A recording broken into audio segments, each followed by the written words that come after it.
company should have said. Should have said, we kill you. Right. We love killing you. We love when you smoke and kill yourself.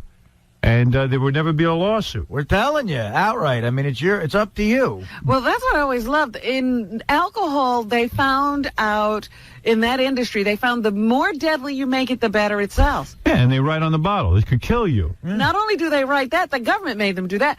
They used to advertise it with skull and crossbones Right. on the, like you're going to die if you drink this. They know you're going to drink anyway, and they don't want to be sued about it. They know you're going to drink. If something could potentially kill you, it's probably fun to do. Right. Well, anyway, I have to go. Well, good luck. Yeah, There goes Robin Quivers. I feel sorry for you. I know. I feel sorry for me, too. Well, I don't know. They don't let... Nah, go ahead. Just go. Just go. Well, Artie and I... In other words, the show's going to go on without you, so you can't jump in. She got started to talk, she's jumping in. She's going to call in from the car. Right. I'm saying with jury duty, it's like, what the hell?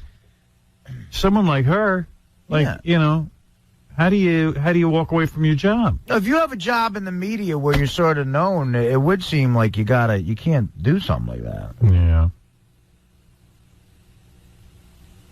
Next time I get called for jury duty, I'm just going because I realize, what do I care about being here? I'd rather be on a jury.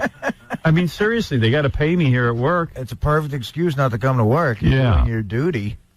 When's the last time did you ever get called? Yeah, I've had to go down, but you gotta. You just get in the old days, you could write a note to the judge or whoever the hell's in charge of that stuff, and you'd say, listen, I host a radio show, a controversial radio show, and they could basically say, okay, screw off.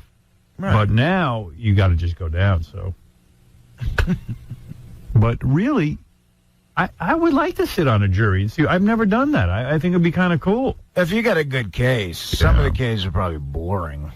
But I'm pretty sure they wouldn't let me ever sit on a jury. But the idea is she's got to go miss work. I had a friend who got on a divorce case and thought it was going to be boring, but it was unbelievably entertaining, he said. Really? They were at each other's throats. See, because the first thing they ask you when you sit on a jury is, when they put you in the jury pool, they go, can you be honest and fair in your dealings, with a case? Right. If you can't, raise your hand. I would raise my hand. And not to be a wise ass, but you know what? I think if I was watching a divorce case, I'm pretty burned up about the divorce laws in this country.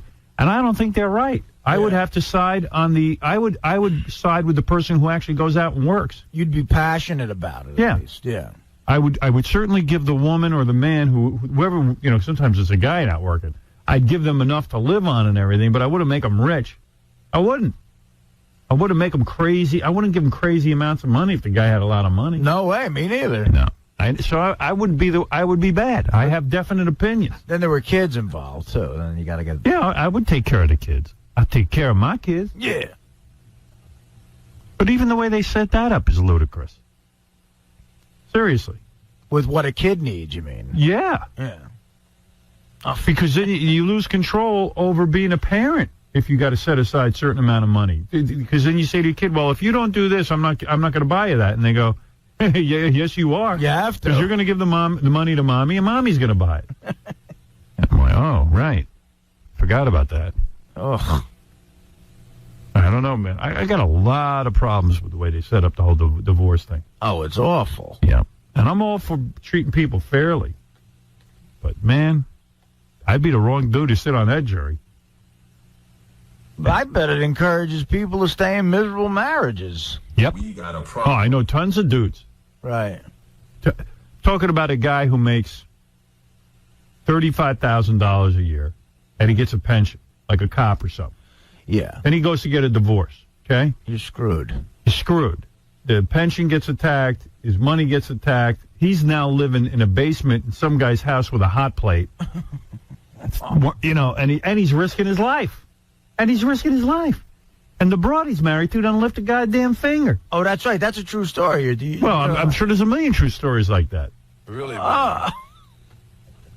And they don't even, and they might not even have kids. Right. Doesn't matter. Oh, that makes you want to strangle. And the guy probably got married when he was 18 years old. He's a big dummy. And he got into a bad situation. And he's going to have to pay the rest of his life. It's a joke. It's a goddamn joke. Who the hell's making that up? Getting married at 18 is... Yeah, well, you think you have all the answers. You don't. You don't know squat when you're 18. My buddy got married when he was 19. He joined the Army, ran away, and then we all went to the wedding. In hindsight, we should have duct taped him to a chair. Well, talk about a double whammy. Joined the Army, then got married. Yeah, that's what happened. Two wild decisions. You see what's going on now? They can't find people to join the Army. There's a war going on. Right. So, like, some dude who's thinking about going into the Army to, get his college and stuff paid for is like, hey, screw that. I'm not going to Iraq. Whew. So they're having a real problem. These guys who were in charge of recruiting people, like an Army recruiter, they're all having nervous breakdowns. They're all being put on medication because they can't meet their quota. They're like... you can't find people to join the Army. Used to be easy, I guess. I mean, because even poor people don't want to join the Army. That's who they targeted, with it's all over. Benefits. Hell no. It's over, Johnny.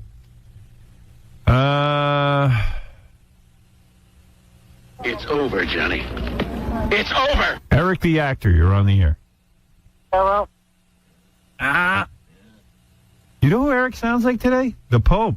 The Pope tried to make a speech on Easter Sunday. Yeah, the Pope, that's hilarious. Well, I feel bad for the dude. I mean, but really... Well, who made the decision to even have him try to do that? I think that's his thing. Well, listen to this. This is what the Pope sounded like on Sunday. I'm not making this up. This is what he sounded like.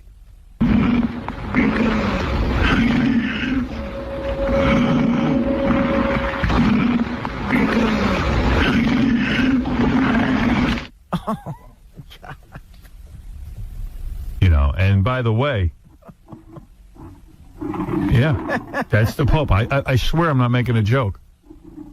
But Catholic people love it because they love to watch suffering. Oh, yeah. This is what it's about. Jesus suffered. Now the Pope is suffering, and it's like, all right, the Pope is suffering for us. Yeah, the Pope's suffering. They could use that to make other people young people feel guilty.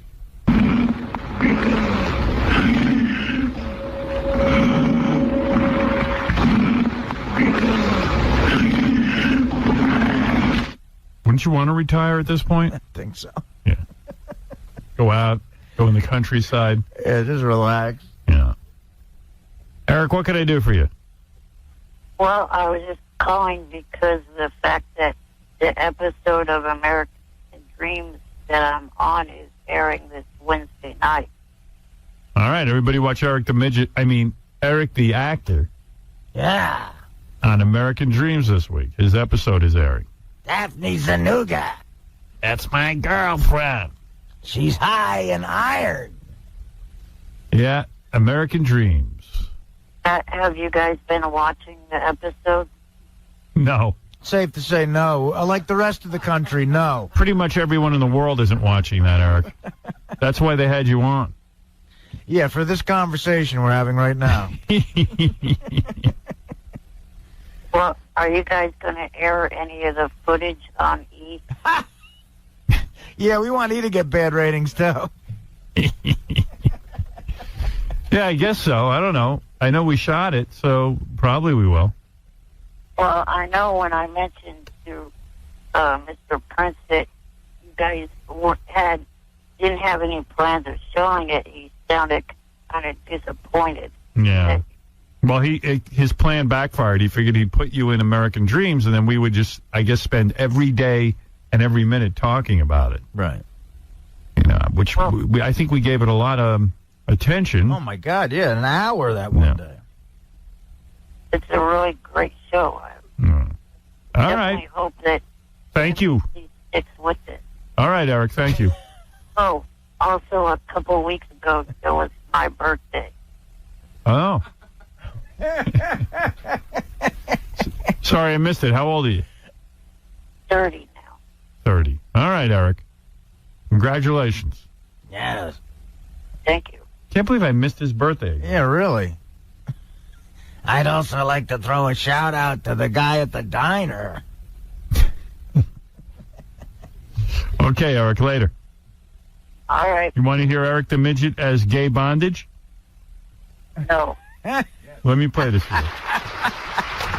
I bet it's more entertaining than your American Dreams episode. Here's Eric the Midget if he was to star in gay bondage. Rules are, I'm in charge. You're mine now. Understand that? Yeah. Do you understand that? Yes. I can't hear you. Yeah. Yeah.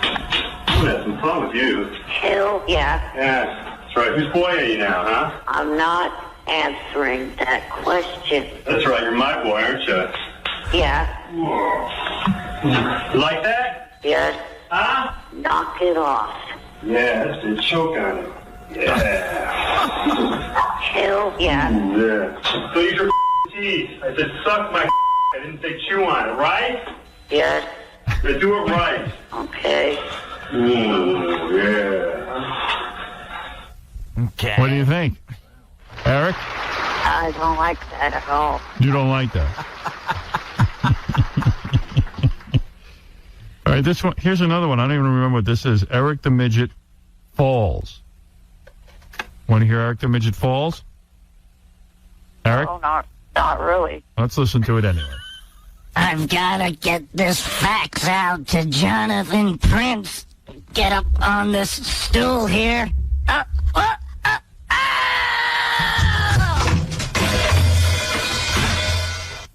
right. There was not even me. No, that wasn't you. Right. It was an imposter. What is this? Eric the Midget demanding something on his voicemail. I don't even remember what this is. Those are always good. All right. Oh, about the interview, I think. Hi, this is Eric. I was just leaving this message because I want to make a request of what I'd like to have the interview either this week or next, whenever it's going to be, and what I don't want to have in it. Number one, that I don't want to have in it is any toilet humor out of you, Howard. I do not want to hear you ask me any questions like the fact that I met 3 of the female cast members. I do not want to hear you say, ooh, so did you go home and pleasure yourself thinking about them? You know what? I do not want to have them hear you ask me that question. They're going to be listening to this. I want you to take this interview a whole lot more serious than any other phone call you've taken from me in the past. The whole cast and crew, they no longer be calling. They know that, you know, I'm going to be doing this with you. And they're going to be listening. And He could put anyone to sleep. Oh, my God. I don't want any toilet humor out of you, Howard. Eric, who are you to tell me what you want? I don't know. Exactly. What's going on with your sex life? Anything? No. Have you kissed a girl yet? Yeah. All right. Oh, yeah. All right. All right. Hey, Eric, I got to go anyway. I'll be calling back Thursday to check in to see if you guys watch. All right. We'll check it out. We have a homework assignment now? Dominic, you're on the air. What? Do you really think that a person, first of all, a jury in a divorce case only decides the issue of fault? They don't divide the assets. Yeah, I know. I'm just saying, I'm the wrong guy to sit on any jury because I have preconceived notions on everything. Right. You consider the fair and impartial juror that your personal opinions would affect the determination of the case. Exactly. Okay. However, yeah. you don't think it's terrible as an example for a police officer's wife after 30 years to get half his pension? I think that if she works and he works, there's no reason why she has to get attached to his assets. But she didn't work. She raised And by the way, the example I'm giving you isn't necessarily that situation. I'm talking about a guy's married 5 years, The wife does nothing for 5 years, and the guy still got to pay her out. But she doesn't get half. Yeah, but she gets a lot. She can get a lot. I represent as many men as I do women for 35 years, and I think... You're giving me an example where I would probably say that the woman deserves something. But there's a lot of times they just don't deserve it. Here's one I hear all the time, Howard. I'm curious your opinion on this. Couple's married. They got 2 kids, and the kids are, I don't know, 5 and 4 or whatever, right? They live in a house. Now they're going to get divorced, and the guy can no longer afford to live on his own and pay for that house. Right. Do you think that the family should move out and they have to move to a lesser place because they can't afford it? But that's not what happens. Well, because a lot of people think it's disruptive to the kids. Yeah, well, you know what? But what about the guy? The guy's working his ass off. Now he's got nothing. I know, it's always weird. You work your ass off to make a home. You know what, kids? So the kids have to move to a lesser house? So what? Well, it's going to be 2 lesser homes because they're going to visit dad and they're going to visit mom. Well, the answer happens to be that divorce is unfair to the economic poor because you can't have 2 families live on what one family used to live on. That's right. But for somebody who, just as an example, as someone who spent 20, 25 years building a career, and, his future gets better and better. The average man's life improves 30% after divorce, and the wife's life declines 30% after a divorce. Yeah, but I just see these divorces where a guy, let's say, has a career, and especially in show business, been married 10 years, okay, and they give it, and then all of a sudden the wife goes to attach herself to his future earnings and all this other stuff, and you go, you know what? She got enough money. I got a question for Dominic because he just drew that future earnings. Let her go out and get her ass out of bed and get a job. If a guy is making a salary, right, and now half of his salary goes to the ex-wife and the kids, how does his life improve? Well, I don't know. I'll give you an example, which is very common in my practice. A man's making $2 million a year. But that's not the kind of guys we're talking about. He's got a wife and 2 children. If she gets 300, 400, she's hitting a home run. He goes on and gets $1.6 million, keeps living great, maybe gets a 5-year contract with a $500 million. You're talking about a guy who makes a lot of money. Yeah, but Dominic, I'm talking about a cop who's risking his life every day to take a bullet. Dominic, apply that to a guy What if he dies? I'm sorry, Gary. What if he dies? Apply that to a guy who makes $80,000 a year, $75,000 a year. Now apply that same formula.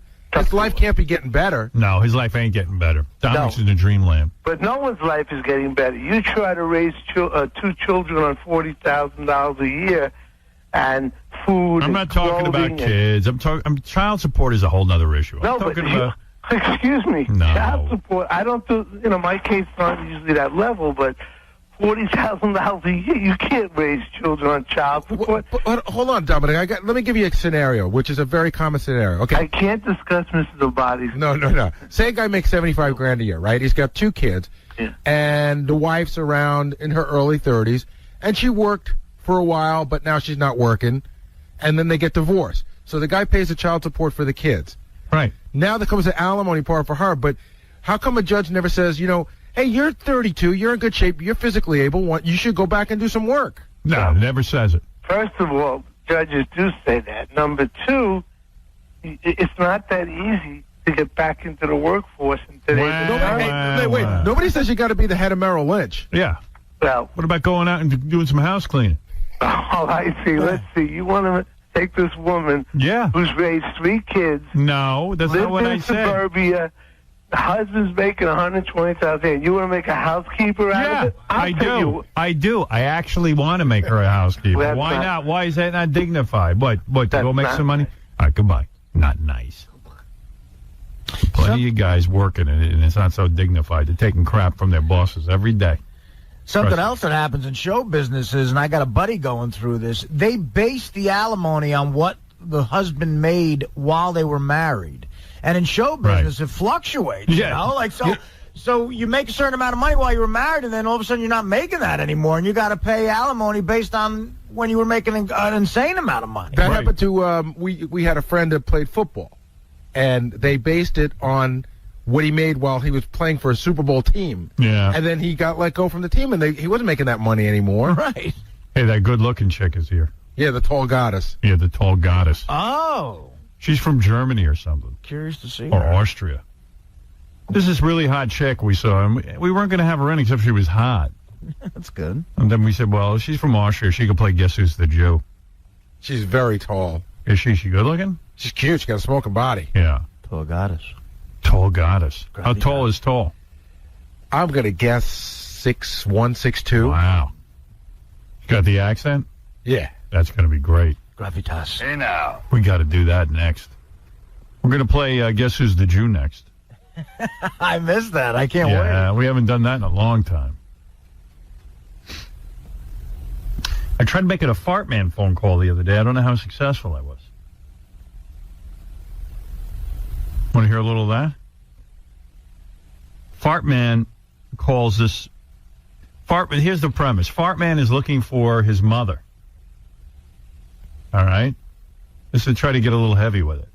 Right. So he goes in the phone book and he looks up Mrs. Fartman. But the thing, he comes up to Mrs. Farman. So he thinks it's Mrs. Fartman. It's a good premise. I just don't know. Hello? Hello? Mrs. Fartman? Yeah? Oh, who's this, Doc? No, but I do have a PhD in sphinctoral methane physiology. You got the results? Yes, I do have the results. Good news. The DNA tests are conclusive. No kidding. And Mrs. Fartman, I am your son. Huh? Yes, I have a son. and that son is me, Fartman. What man? I have come to unite with you and learn your secret powers of gas blasting. Yeah. I've heard of it. I'm not too familiar with that. No, I'm not in. I'm more into dancing and parties. Mother. Huh? Mother. Listen, I was abducted from you at birth and taken to planet Uranus. Uranus. Yes. Yeah, I've heard of it. And I have inherited my flatulent powers through you, Mother. And what? Where are you? What are you doing here? I am here to utilize the powers of my almighty sphincter and obliterate the evil forces of nature. Oh. Listen to this, Mother. If you don't mind, I'd like to go back to sleep. Please, Mother.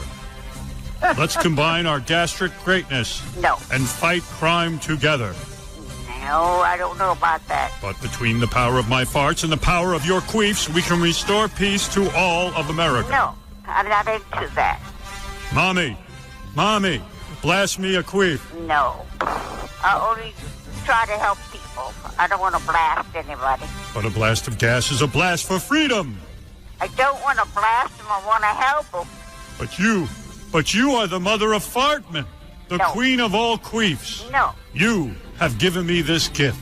No. So you have different powers from me. Mommy, together we can combine our colons and crush crime completely. No. Because my cold is going to stay right here with me. Join me. I don't know what you're talking about. Well, then why don't you just help me out and pull my finger? No. What are you talking about? I'm talking about the wet winds that shoot through my powerful brown-colored cavern. Oh, my God, you're out of your mind. Mommy, please, don't go. No, Mommy. I'm Fartman. Fartman. I know. It was a little weird. Worked for me. I don't know. I tried. I thought there was something there. That woman's hilarious. We got to use her for other stuff. Yeah, we'll call her back. All right, what do we got to do? All right, let me take the break. Then we'll meet. What were you talking about before, too, we had to do? I don't know. You were talking about something that I said was funny we should talk about on the air. The last break. You were talking about something. Was it Good Friday and no eating meat? Was that it? No. I got to think now. Did you do the whole Easter thing with your kids? I don't. I mean, they get an Easter basket, but I don't. We don't go to church, and that was it. Sal was telling me he can't believe that I'm not religious because I'm Italian like him. No, that wasn't it. I can't remember. I don't care about that. Yeah, I don't know. Easter kind of like came and went. Nobody was really into it. I can't even believe businesses were closed down on Sunday. I said I wanted to go return I rented skis. I wanted to go return them. They were closed. They can't do anything. It's supposed to be the holiest of days. I thought Christmas was the holiest day. No, the Catholics, they'll tell you. No, it's Easter. It is. I went out to dinner with Artie and Robin Saturday night. That was fun. What a joint that was. We went to a real fancy restaurant, 𝗛𝗄𝗄. My God. It was really good. Really good. Robin picked up the whole goddamn tab. Right. Must have been over $1,000. Really? Easy. Oh, easy. Yeah, absolutely. You like that fancy kind of food? I can't tell if you're happy or not. Well, it's all good. It's just that it's such small portions, you can't really dig into one thing. But that's the concept. No, but they give you enough to where at the end you're full. Right. Like, I didn't think I was going to be full, but I was completely full at the end.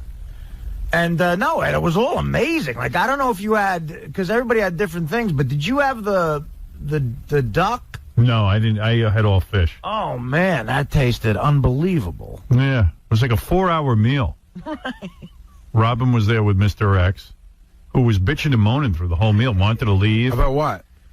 Because he doesn't like eating this kind of food, this fancy food. Well, is it little portions at a time? Yeah. Just keep bringing it out? He doesn't like it. But, okay, you know, Robin was enjoying it, and I was loving it. So, like we would eat something, we'd go, and then he'd go,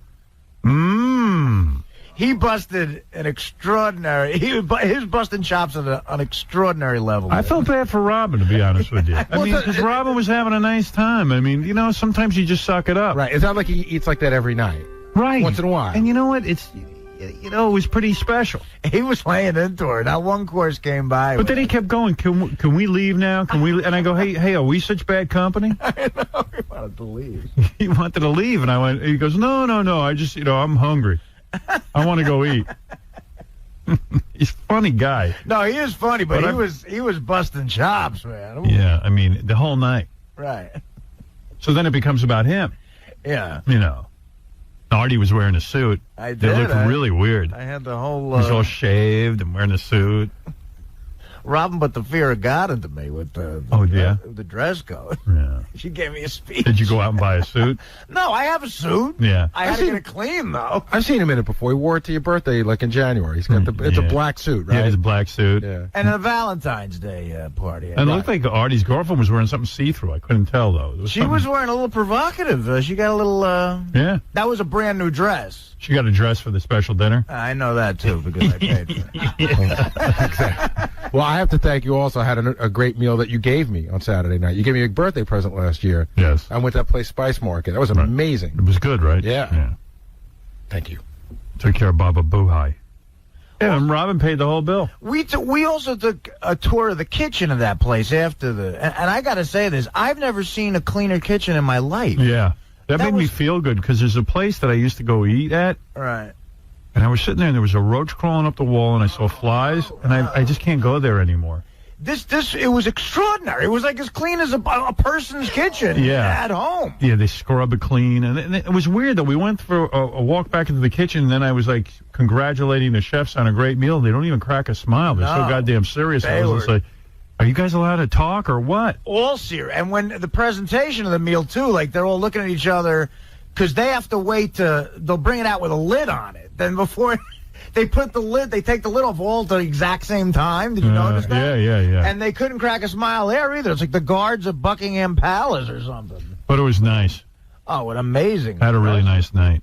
We didn't get home till like midnight. 𝗛𝗄𝗍. Yeah. Started at 8:30. We got. No, I think I got home around 12:30. Yeah, no, it was a 4-hour event. 4-hour meal. They didn't even have Jack Daniels to play.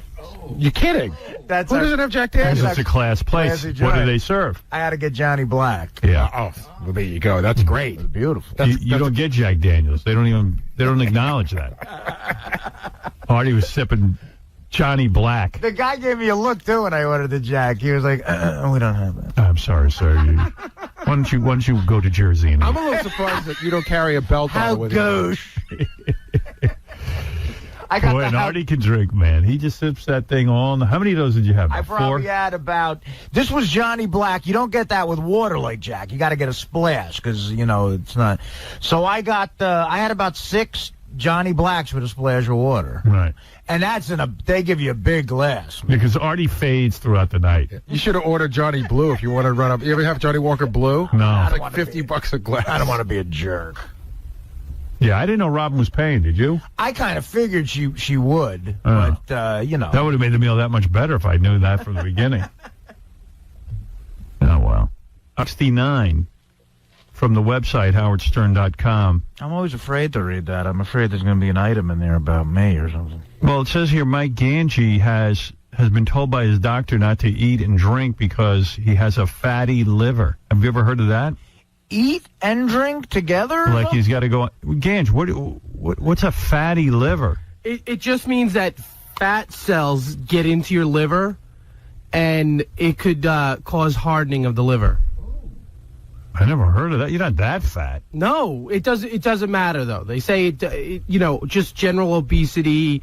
It could be from drinking. It could be from rapid weight loss or like a weight loss a lot of time. Well, we know you don't have that. Yeah. But you're not obese. No, but it sounds like a pretty severe condition. Fatty liver.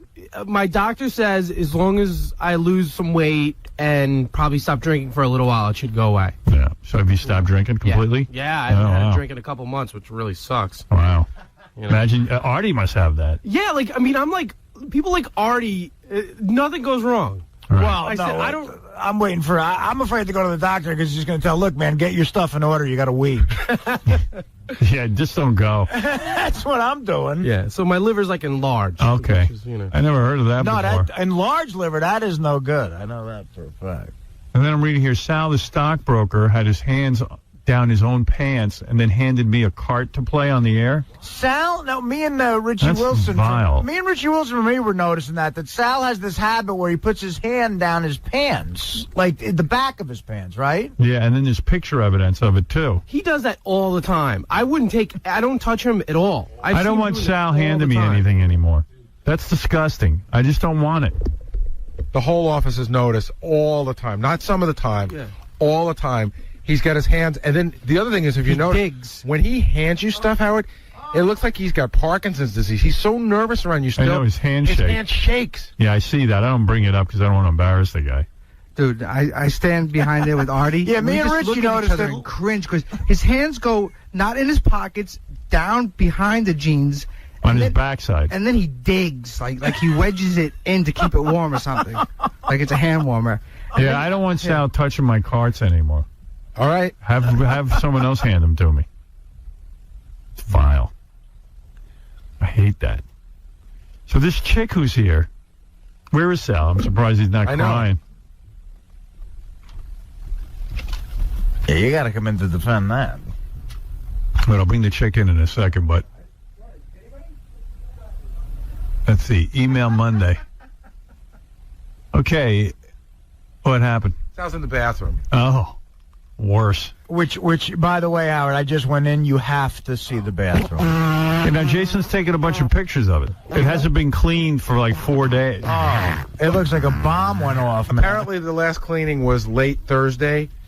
I guess Good Friday. You know, the office closed at 2. I bet you it wasn't because I see our garbage pail here in the studio hasn't been emptied as of last week. Well, I don't think anybody came in on Friday and did anything. Yeah. I mean, it's a pigsty. So that bathroom hasn't been cleaned all day Friday, Saturday, Sunday, overnight, and it's disgusting. Yeah.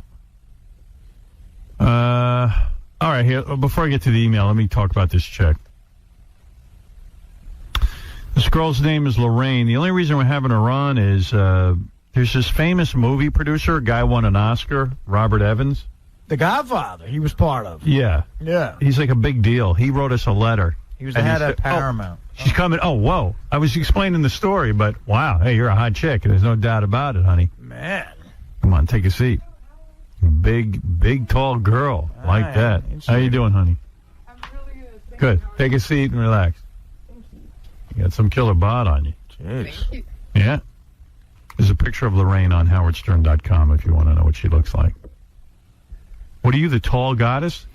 Yes, that's what they call me. Lorraine, a.k.a. Tall Goddess. So, Gary, help me out with the story. So, anyway, we get this letter from Robert Evans, who's the famous movie producer. Mm-hmm.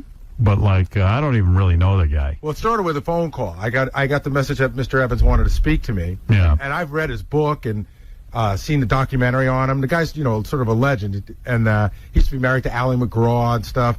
So he was the head of Paramount in the early 70s. So he was all those big movies. Godfather, Love Story. Love Story. I mean, he resurrected the studio, literally, single-handedly. Chinatown. Right. Yeah, so he sent us a letter, or first he called you. He started with a call, and, he's got a funny way of talking. Gary, Bob Evans, listen, I met a girl, the most stunning woman ever.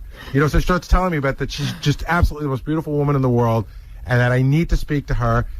And then he sort of says, I'm not sleeping with her, but I'd certainly like to be. Right. And then he sent me a letter sort of saying the same. And he goes, listen, there's nothing going on with us, but, maybe if I get her on the show, maybe there could be something. Any chance now you'll sleep with Mr. Evans because he got you on the show? Mr. Evans is almost 75 years old. So you will not even give him a shot? No, I would totally give him a shot. But you will not sleep with him? If it's possible, which I do not know at the age of 75, but... Honey, you're weirding me out here. You got to talk up a little bit. What are you on, coke or what are you on sedatives? What are you on? Are you on anything? No, I'm just. Are you nervous or something? A little bit. A little bit nervous? Isn't that normal? Yeah, but I mean, I don't know. Well, to answer your question, I would probably not sleep with Mr. Evans because of the enormous age difference. Oh, so the guy doesn't have a shot. He was hoping if he got you on the show, maybe you'd give him a shot. Gary said he hung the phone up on him. You hung the phone up on him? No. Oh, he's a liar. No, I didn't hang up on him. He's probably the reason you're here. He told me such a nice story. He told me he called here, and he tried to talk to you, and you hang up. You said, who's there? And he said, Robert Evans. Oh, no, I know what happened. Our intern hung up on him. Our intern didn't know who he was, and he was acting, he had to be honest with you, I don't know who he is. He had a weird voice, and the intern didn't know who he was, and so the intern said, listen, you got to tell me what it's about, and he wouldn't. And the intern said, you're weirding me out, so I'm going to hang up. Yeah, he talks like a film noir, like a 1940s guy or something. He does. So where'd you meet Mr. Evans? I met him over Andrew Blake, who's a famous porn director. Yeah. And Andrew Blake introduced me to him last Are you in summer. porno? I am. I'm directing porno. But you're not a porno actress. I did one movie for Andrew Blake, which is solo and very soft. Softcore porn? Well, it's solo, softcore porn, yeah, if you want to have it like that. What does she mean? Does solo mean that you're the only one in it? Yes, in most scenes it's one girl single, and there is some very soft girl-girl, a little bit of kissing, So you did a girl-girl porno? Sort of, yeah. Yeah? Mm-hmm. Sort of, or you did it? Oh, well, yeah. You were in it? Yes. So you met Robert Evans over there? Andrew Blake introduced me to Robert Evans later. He was quite taken with you to the point that he's calling us saying you have to have her on, and we said, well, really, there's no reason for us to have her on. We don't, no one knows who she is, and to give you an idea, no offense, Howard, to give you an idea how he talks in his letter, there's one sentence he goes, I finally got to meet with the tall guy this Friday last, and I have to tell you I was taken. Yeah, he's real into you, honey, sweetie. you need to do the guy. I mean, he got you on the show. Come on. I mean, there was no way in hell we were putting you on unless Bob Evans called. Man's a legend. So we just want to see if the guy can get laid. It's a little experiment we're doing. I would say let's check back in about 2 to 3 weeks, then we'll have a result. I get a feeling it's a no. Yeah. Right. Were you from Austria? Nope, I'm German-British. German-British. All right, it's time to play Guess Who's the Jew. Wonderful. You could... here he is. Wie geht's Ihnen heute? There he is. Lies, lies, all lies. 𝗏𝗏𝗏𝗏 Jr., I never tortured anyone in World War II. The only thing I ever did was work on an experiment where I took Jewish people and I shrunk them down to 2 feet tall. Why would you do that? So you could fit more of them in the oven. Oh, wow. Beautiful. Did it work? Yes, of course it worked. By the way, the Jews in Hollywood, I'd like to roast them all like firewood. I understand, my lovely Shiksa, that you know Robert Evans, the author of The Yid Stays in the Picture. So you were born in Germany? I was born in Britain. She's limey kraut.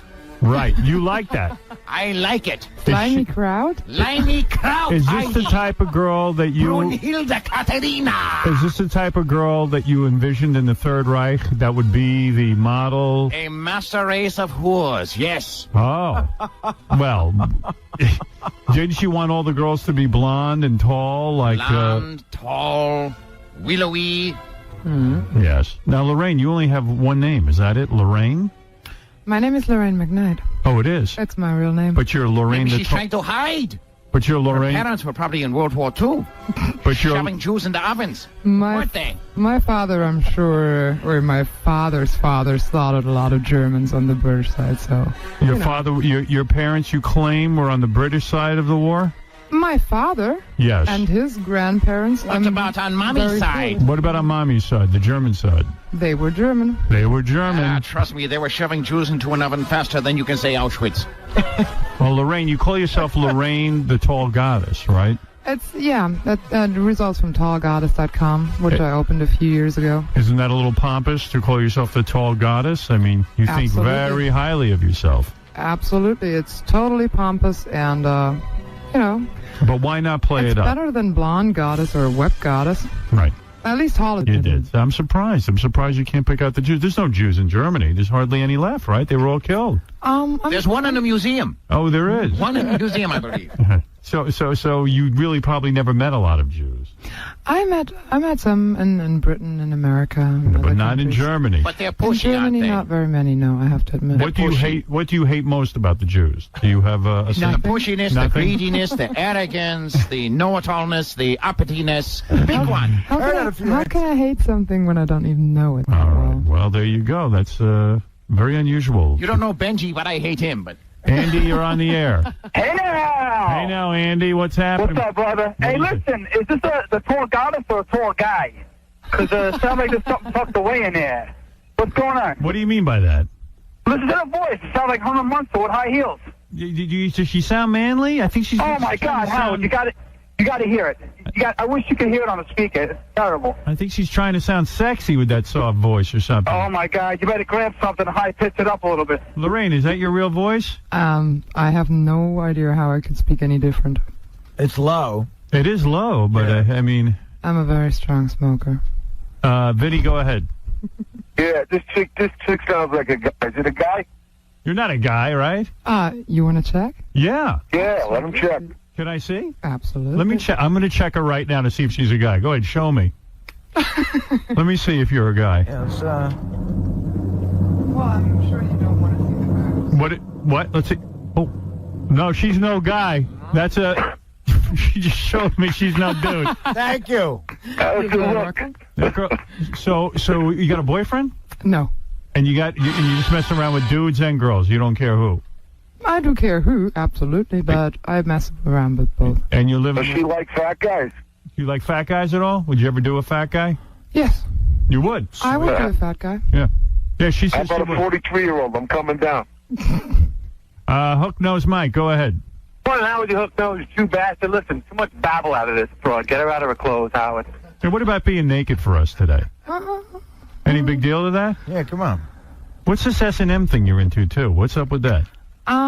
I used to work as a dominatrix. That's how I started my career in the adult industry. You were a dominatrix? Yes. And what does that entail? What did you do? Basically, you dominate men. Yeah. So what would you do? You get paid. How much do you get paid to dominate a dude? Usually, this is 1997 to 99, I guess. It was about $500 an hour. $500 an hour, and what would you do? Would you be naked? This is in Germany. I see. Would you be naked when you did this? No. You usually wear a lot of leather, patent leather, rubber, stuff You wear like rubber. That, boots. Right. See, if I was going to be dominated, I want the chick to be naked, right? Absolutely, yeah. And then you fair would, enough. so then what would you do to the dudes? Well, it depends. I mean, there's a bunch of different wishes and... would you bang them? That. No, it's rather, Germany's a very serious BDSM country. And there's what? A very serious BDSM country. BDSM, bondage.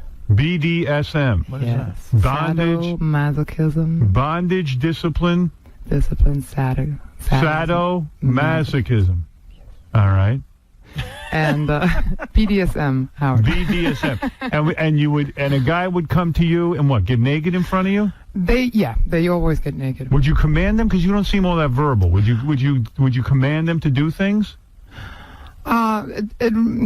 It depends on some guys like verbalism. Some really don't want to, hear you talk much and really want to have the action more. So it depends. There's a lot of whipping going on, a lot of clinical stuff. Foot spank fetish. them? Would you spank them with your hand? Oh, yes, very much so. Would you? And what do you mean foot fetish? Like you put your shoe up and they'd lick it? Yeah, it has different forms. It's rather, somebody wants to lick your toes, somebody wants to smell your feet, somebody wants to have your dirty socks, someone wants to get trampled. Someone wants to smell your feet? Yeah. So the guy would be tied up and you would stick your foot in his nose and he would smell your foot. Well, they like to be a footrest.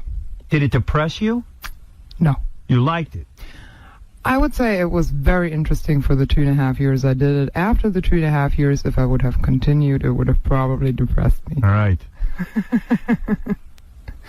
Didn't one guy didn't want you to tie him up to a cross and beat him unconscious? Oh, yes. And did you beat him unconscious? Yes. Weren't you afraid he could die? I was afraid he could, get seriously injured. And before he actually went unconscious, he ripped the cross out of the wall, which I never saw from anybody else again. Ever. Wow. I mean, the entire cross came out of the wall. Wow. Did you make a lot of money doing this? I mean, if you made $500 an hour, could you knock out $5,000 a day? It was not that much. No. But it was very good payment those days. Yeah. Right. Very much so. Where do you live now? L.A. Yes. How do you make your money? Directing these pornos? No, I have my own personal website, 𝗏𝗏𝗏𝗏. What do you do on there? I do nude modeling. You are nude on there? Oh yeah. Oh. Absolutely. And you do girl on there? Yes. Get nude here. Yeah. Hey, I tell you what. You want to dominate someone and show me how you do that? Sure. Richard Christie said you could tie him up and dominate him. Anytime. Really? Absolutely. Oh, hey, wow. Richard, come on in here. Yeah, you'll do it now. We got a guy. Yeah. We got a guy who's willing. Just so happens. Does he have to be naked? Yes. He does? Yes. Are you going to be naked? Come on. No. Yeah, come on, baby. Well, who wants to see him naked? Look at him. I want to see you naked. He asked me. Why can't you just leave your heels on and be in your panties? Be naked. We're asking you to be naked. Yeah, take off your dress and do it, all right? Okay, Howard, this is a compromise. It's all about compromise, right? Good. Okay. All right. Richard, you leave your clothes on. Howard. Yeah. Can I whip him? I mean, you're not going to kill him, are you? No. No? Hey, Richard. Yeah. This is Richard. Hi, how you doing? Hi, Richard. He never gets any action, ever. He'll get it now. Trust me. So, Howard, what can I do with him? I mean, give me some guidelines. Talk to Richard about it. Richard. Just as long as you don't break any bones or anything, I'm pretty much up for anything. Can I whip you? Yeah. Spank you? What, like bare bottom or boxers or? There's a lot of different spots you could spank. Take off your pants. Okay. Start ordering him around. Discuss with him what you want to do. No! Now, you're going to be in just your panties and your heels, right? That's going to be hot. That's hot. Thank God I have panties on. Now, is he repulsive to you, or do you find him somewhat attractive? Is he? Yeah. I think he has very nice arms. His shoulders and arms are good. Yeah. What about the rest of me? Drummer. I haven't seen the rest yet. What was that, Kurt? Put it in the dumpster, the rest of you. All right, so you're going to dominate him. Now, are you going to be verbal during this? You're going to yell at him? Or are you going to tell? No, that's actually not, it's not my personal preference to yell. I don't like yelling that much. I see, but you are going to hurt him. I am going to hurt him. Do you think he'll get aroused during this? Probably rather not, since he's not into it. I'll be into it. He's into it. Oh, he is? Oh, Howard, you didn't tell me that. Do some men get aroused during this kind of thing? Oh, yes. They do? Oh, if you remember, Richard got aroused I saw many guys just really getting off just by being spanked, not touching their genitals. Because you're a beautiful woman, and to be handled by you, and I would imagine... The pain. And the pain they get off on. Yeah. Wow. So... Well, all right. Richard is being... Others don't get off on pain at all. Yeah. There's two things going on. First, Richard is wearing Simpsons boxer shorts. And the second thing is, I think he's pitching a tent, man. Are you pitching a tent already? No. Maybe I'm just big. If so, I don't it would know. be a very small tent. All right, now, are you going to go over there and get in position? Absolutely. All right, go ahead. Let me I see was what you waiting do. for This you. is the Tall Goddess. You can meet Lorraine at tallgoddess.com. She's a very sexy woman. Lorraine, how tall are you? I mean, how old are you? Do you talk about that? 26 years old. And you direct these softcore porn videos or hardcore porn videos. I direct hardcore porn. All right, you got your subject over there. Absolutely. The dress is coming off. You got some killer bod. What do you weigh? Huh? How much you weigh? Oh my God. 140 maybe? 140? Yeah. Well, it's 6'1". That's Howard, the right this height. is Howard. This is all natural. Yeah, real boobs, and they're very good. All right, take off that dress and let's see what you got. Okay, so is he going to take his clothes off? Or wasn't that the deal? He probably wants you to pull him down. Is that right, Richard? Oh, yeah. What? What? Do you want to? All right, now it's getting a little weird in here. All I can think of is that after he bought those shorts, Sam Simon got richer. Yeah. All right, you got a beautiful body there, Lorraine. There's no question about it. Tall goddess. Now, what? Okay, he's tied to the tickle post. Yes. That's Richard Christie, who works for us. Yes. And you are going to dominate him. She is a good guest. She is. You're shaping up to be a good guest. Now, go ahead. Thank you very much. Show us how you dominate a man. You were a professional dominatrix. Well, Howard, I assume you're going to give some guidelines on what you want to see, but, other than that, I'm first of all, very tempted to pull his pants down. Well, hey, you work that out with him. No? Yeah, that's fine. Do what you want. You're in charge, wants to be man. dominated. Oh, God. You're in charge. I'm just the subject. All right, here we go. When we invaded Poland. Richard, she's a beautiful woman, certainly. Oh, she looks great, yeah. Yeah. I'll hold this Nice for you. and tall, nice See him get breath. excited. Howard, this Yeah. is very serious. I know. I think. Don't kill the guy. Can we start with something a little bit less serious? Use your hand on your it. hand. Use your hand. Oh, my hand. Oh. The guy's experienced. All right, here we go. All right. Okay. So, the problem is that actually it would be really I'm scared. good if I could, spank his bottom. Oh, you want to spank his butt? All right. Well, go ahead. Okay. If you could, hold on. You're the dominatrix. There you go. Long here. Okay, Richard, move your foot. You don't have to do that. Just pull his shorts No, down. here, I'll just turn. I can turn. Yeah, there you go. You don't have to do that. You can turn? Yeah. Yeah. Now, I notice you're rubbing him sensuously. I like that. You like that? He's going to get all excited. Usually you Watch start out, Doug. warming up the flesh a bit, right? Yeah.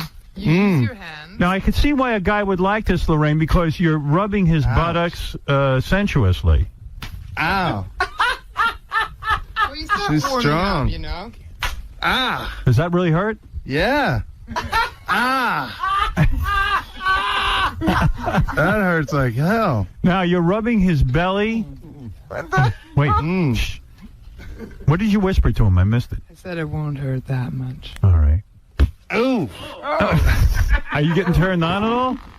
I like the rubbing part, but the spanking part is really painful. You're starting to get red, Howard. Man. Not even the rest. Now, Ow!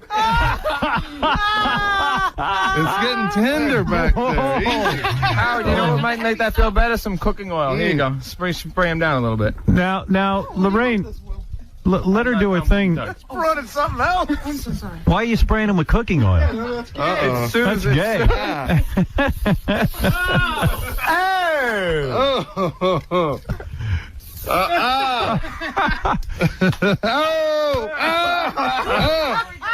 This is fun.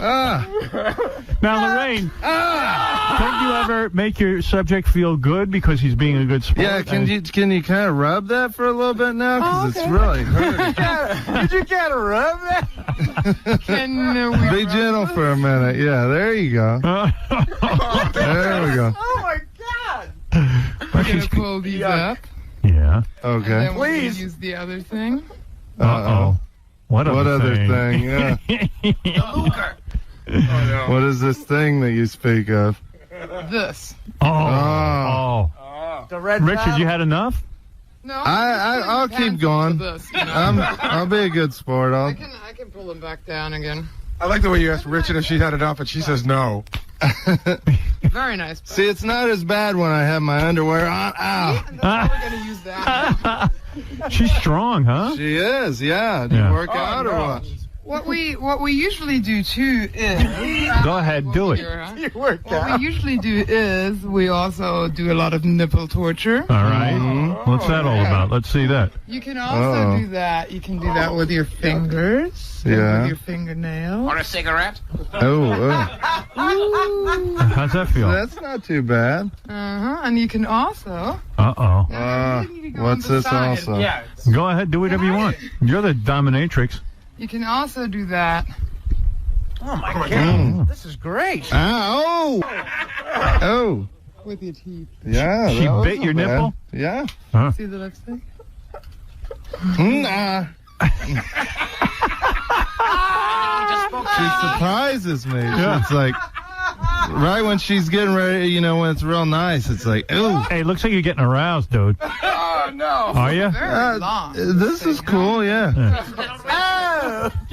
Easy. No. Don't hurt the guy too bad. I gotta close my eyes. This is scary. Whipped cream might make it feel better. Whipped cream. Whoa, that's a good idea. She's spraying whipped cream on his ass. That sounds gay. Don't whack him too hard with that thing.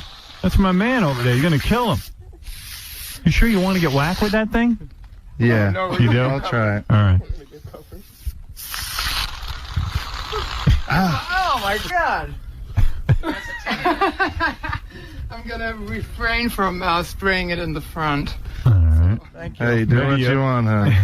I think he wants that. Flash, okay? Okay. Oh, Not no. too bad. Oh, no. Easy. Oh, no. Come on, that hurts. Whoa.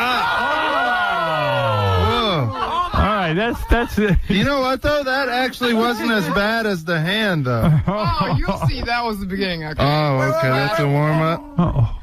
You're worried, Howard? Ooh. Ah! Oh, that's it. That's it. That's all I can Oh, say. my God. Oh, that's it. Really good job. Thank you. That's it. Well, there you go. Whoa. Aren't you going to spray a little whipped cream on He his was front? really good. Aren't you going to spray a little? He was really good. Why don't you spray some whipped cream on his front? You're going to ask me that Thanks, twice. Howard. All right, here we go. Oh, no. You want to see it? Well, I don't care. Do whatever you have to do to him. The guy he wants some kind of reward. Are you out of whipped cream? There you go. What the hell is going on? Whoa. You guys want to see that dripping down here? No. Now, what are you doing down there? Let's see what's going That on. looks wild. Show them if you want. Oh, there you go. All right. Well, anyway, Lorraine, there we have an example of S&M. Well, She knows what she's doing. Yes. Yes. Well, to purchase Lorraine's film, The Super Diva's Diary, and what goes on in that? Just girls making out with other girls? No, it's basically a new concept in adult entertainment. It's strong women using men for sex. Oh, well, what do you mean, like that? Oh, all right. We can't Very say aggressive. Can you say that on the radio in Germany? that. Not here, you can't. All right. And you can check her out at tallgoddess.com. Thanks for the demo on Richard. Oh, no Yeah, problem. thanks. That was fun. He liked it a lot. And we'll be back right after these words.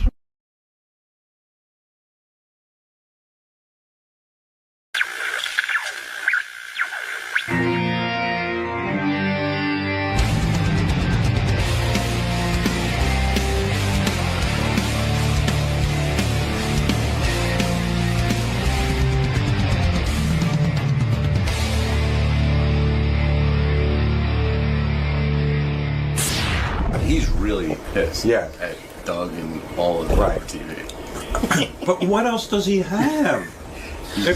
What does he think people are going to see? I mean, that is the greatest clip ever. It's baffling. Howard, it was so genuine. I mean, he's really hurt. About what? That they made the whole special about what a fuck up he is when there was other stuff going on. There was nothing going on other than the fact that nothing. I mean, what about Ronnie is like a complete moron on stage? Right, but he said they didn't focus on that.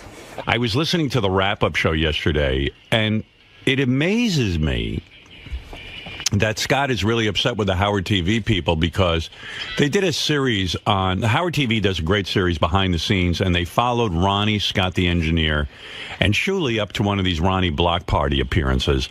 And the behind-the-scenes show eventually focuses on Scott because Scott doesn't do anything at these appearances, which is funny, which is the whole reason he's funny. He never knows why he's funny. No, and then so now he's like, I'm really angry with everyone at Howard TV because you have to hear this rap because they focused on me and it was very negative about. But what else would you focus? He's so silly. It's the reason he's funny, and it was very negative. Like You're out of somebody your should mind. turn him into a positive person. Yeah. When they're filming him. I can't believe they couldn't find anything else funny to cut. I mean, Scott.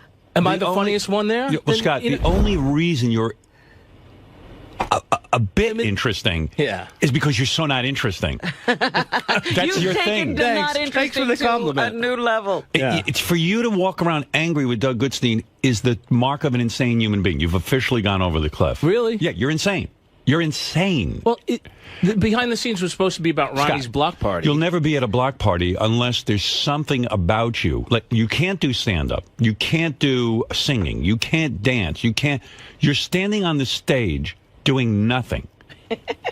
Nothing. You do nothing on stage. And that is the only thing that's funny, that you think that you're doing something. What do you think you're doing? It doesn't have to turn into a bash, for Sure it 45 does. minutes of bashing Scott. But what else would it be? How else are you going to get gigs? There's other people involved. I'm not the headliner. Shuli's the headliner. But the fact But you're that hidden star, the breakout star. Yeah, Shuli goes up and does a stand-up. Yeah, he does. And it's fine. It's funny. You go up and do nothing. That's fascinating. There's lots of guys who go up on stage and do stand-up. Yes. There's no one like you in America who actually goes up on stage and demands to be paid and then even gets angry when he's not paid fast enough. Takes a lot of talent. Yeah. I mean, you have absolutely no talent. You have no reason to be on stage. And there you are on stage. If that should be a 10-hour behind-the-scenes Howard TV. They went too easy on you. No, really. They did. No, I don't think so. Well, that's why you're funny. Okay. And I'll never be able to explain it to you. You don't even see it. You got to hear this guy. I want to see the show. I forgot that it had gone up, and I didn't get to look at it yet. You made a big mistake. Well, you were part of the bashing, so... Oh, was she? Of course. What, my laugh? No. What did I say? They interviewed you, and you said, Oh, yeah. She wasn't bashed. She was part of the bashing. Yeah. Right. I know. She was very funny. She started to laugh when she heard about you on stage. It was the best part of the special.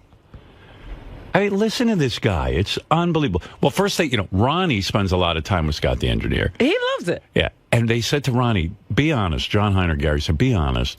Is Scott fun to be with? And it threw Ronnie. He had no answer. Right. I mean, he couldn't. He couldn't say yes. Because there's no way Scott's fun. Well, of course I'm not fun. No. I mean, I'm not the life of the party, obviously. No. Life of the party. is questionable. If you're alive. You're barely alive. Thanks. Here, listen to this. I spent the whole weekend with Scott before Thanksgiving. But you guys used to hang around a lot.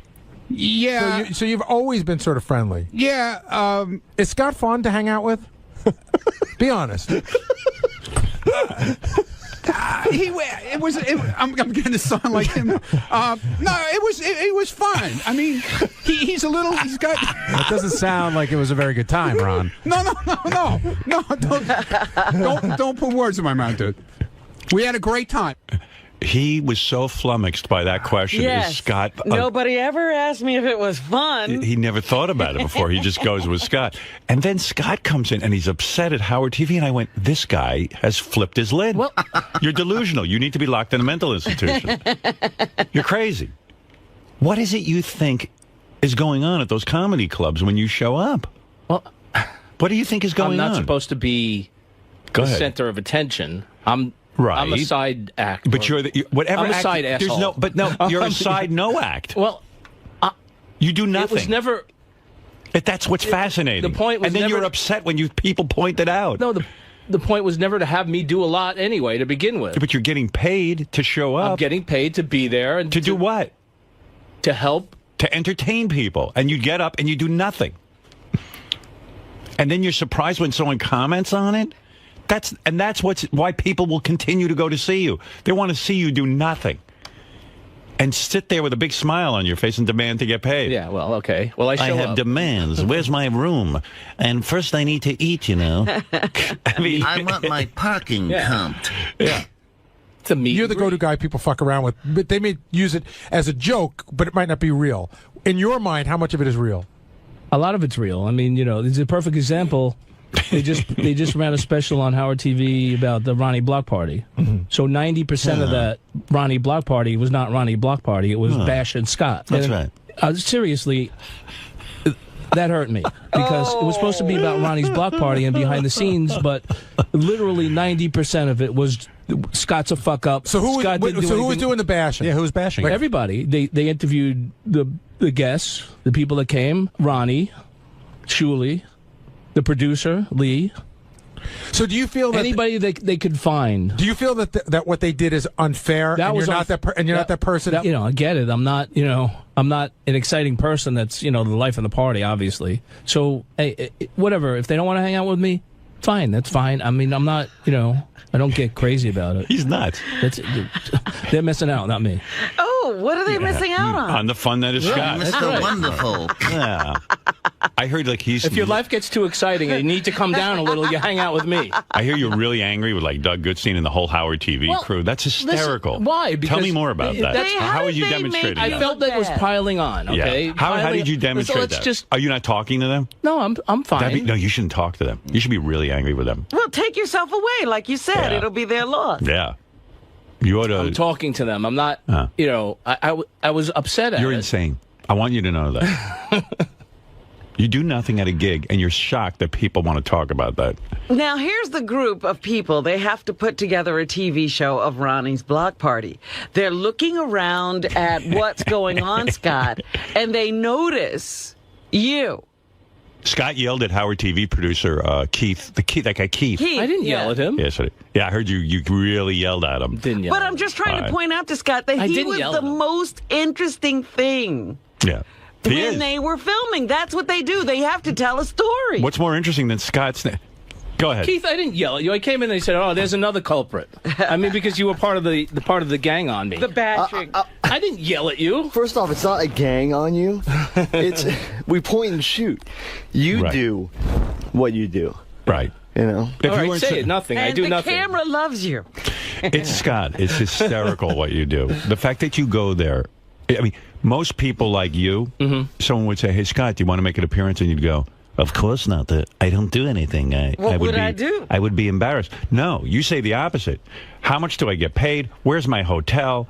What why am I not getting paid fast? When am I going to eat? I mean, you're like J-Lo. I was going to say without the talent, but J-Lo doesn't have any talent. I was going to say you're like you're Tom Cruise without the looks or the talent. I mean, and yet you show up like Tom Cruise. I'm Tom Snooze. Shut up. You have demands, and you're angry, and you have rights, and I don't have demands. It's the greatest. It's the greatest. You don't even see yourself. No, you're the greatest. Don't be insulted. Okay. Because your whole thing is showing up and doing nothing. And don't stop. There's one You've point. figured out a way to make it interesting. There's one point on the less Howard, than nothing? There's one point on the Howard TV special where Scott comes up with the idea that he's going to dance into the audience. That's going to be his thing. Right. And Shuli's beside himself because it's the greatest. He's like, yeah, you got to do that. Well, I'm trying to come up with something that I can do. That's the point. You're getting paid and you have nothing to do. You're already on the bill, right. And you're now deciding what you're going to do. And his thing is to come out dancing. Well, dancing with the boars. Do you realize how funny this is? This is a wild thing. Dancing with the boars. Yeah. This is an incredible thing that's happening on the show. Of course we focus on it. And if we didn't focus on it, you wouldn't be asked to go anywhere. It's incredible. You're not a superstar. The reason people are willing to pay to see you is because you're not a superstar, and we goof on you. Otherwise, you got nothing. If we ignore you, like the rest of the world, we start just saying nice things about you, you're done. Okay. Now go back there and wait for more insulting things to be thrown at you and be glad about it.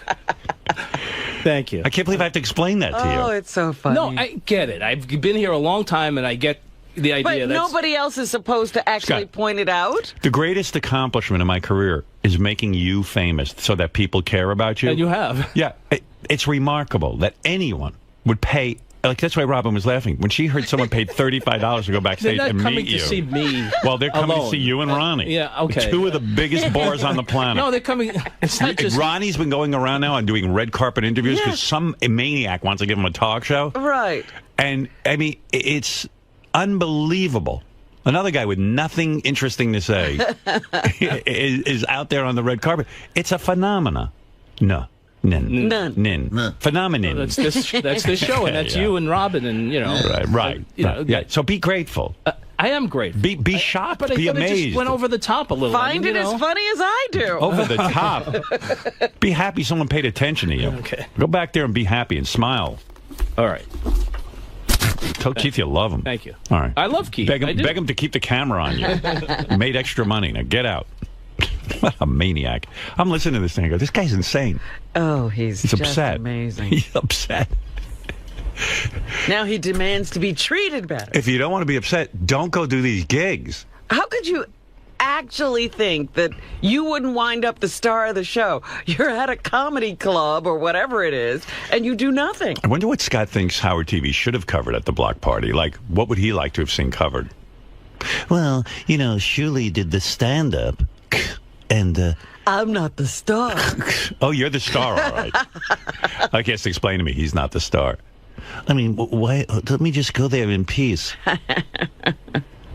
If Howard TV didn't cover this, then why would anyone go see him? What is he...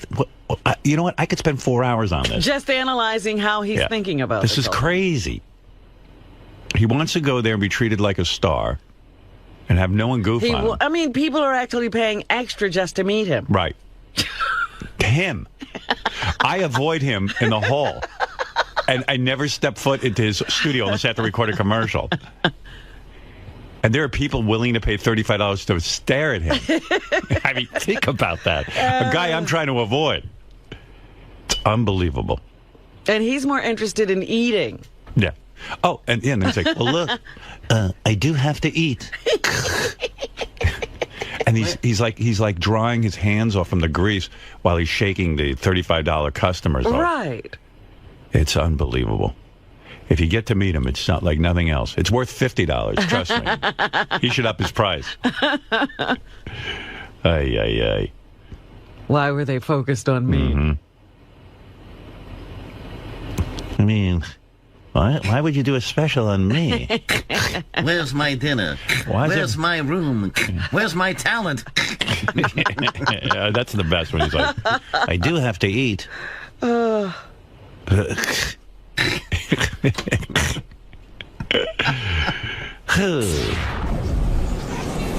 already have the shit-eating grin because whenever I go near this guy, I laugh. Proposition Are you shitting me? No, there's a direct message. You insane mental fucking whack job. It's such a waste of time. That went well for you. Nobody knows what the fuck she's talking about. Who's him? That went well. Who's him? She tried to make a point. That went well. Yeah, you go rat to, Do something about that. I ratted to Whatever who? it is she's complaining about. To who? Yeah, who? I didn't say... Dude, this guy is so insane. He tells me yesterday he has a nice private conversation. Did we have a private conversation? Yes. You said he was pissed at you. Did I say anything to anyone? You go on the show an hour later and talk about it. After you said, let's not keep it between us, let's not let it leave the room. I didn't say a word to anyone. Not even Ronnie, who I tell everything. Well, they were questioning. You didn't have to bring anything up. Energy for nothing. Let's keep it between us. Well, you're the one who spilled the beans. That went well for you on the air today, didn't it? Fuck this shit. It's all your fault. You can blame me all you want, but dude, It goes on and on. you're the fucking, you're the catalyst of everything that happened, not the asshole. I don't call people It's assholes. funny how you came in here with a camera guy. Of course. Is he just following you around? That's what he's doing. That's the job. Do you not know the show? They don't follow you around. No. Do you not know the show? B-roll over there doesn't follow you around all the time. He does. I know And he's the the follow-up. So, for the cops. I don't know what else to say to you. But they seem to be I mean, I think you get it. practicing the law. There's not much to say. Everybody's a lawyer. Yeah, that's what I said to you yesterday. Howard repeated it. I didn't say a word to Howard. I didn't tell anyone. All right. Just keep following me around the block parties. We will. We're gonna follow you on the West Coast. Of course we will. We're not going to the West Coast. You're tasing Yes, us. you are. You're going to Seattle. You're going to Portland. You're going to L.A. You're going to fucking San Diego. And we're gonna be there. And we're gonna follow it. And not gonna change a thing. Ronnie, how do you feel about Scott as a performer during these block parties? Do you think he's asking too much or for too much or being a little greedy, the fact that he's even involved in these shows? Why would he be greedy and involved? Well, sort of what Howard was alluding to, the fact that people would pay $35 to meet. This whole idea was his. No, that wasn't my idea. This whole block party thing was his. No. He wanted to make money. This was all his idea. That's not true. Yes, it is. You were the one who came up with the idea. Let's go on the road. I didn't have block party. I was going to host, and all of a sudden it was the Ronnie's block party. Well, that's Shuley. Well, you know, I wasn't That's my idea to have goddamn a Shuley. fucking That's block not party. me. Well, you wanted to make money and go on the road, right or wrong? I wanted to make money. I didn't say go on the road. Oh, well, how you was it gonna, the money was going to come here and they were going to drop it in your lap? Yes. No, that Doing didn't. nothing. That didn't They do happen. nothing. That didn't happen. So we went on the road instead. Scott wanted the money to come here and fall into his lap, I guess. Is Scott's But it didn't work that way. Just keep making up shit. I'm not making up anything. This was all your idea to make money, correct? No, it wasn't all my idea. That's what Shuley told me right from the beginning. It wasn't all my idea. Well, dude, I'm just telling you, I'm not lying. I'm telling you what Shuley told me. That this was your idea from the beginning to let's get some comedy shows going. Right or wrong? Right or wrong? You talking to me? Yes. Wrong. All right, well, then you have to take this up with Shuley because this is what I was told. And I said, cool, I'm in. You know, let's see what happens. So, do I think he's greedy? How could I think he's greedy when I was under the impression this was his idea?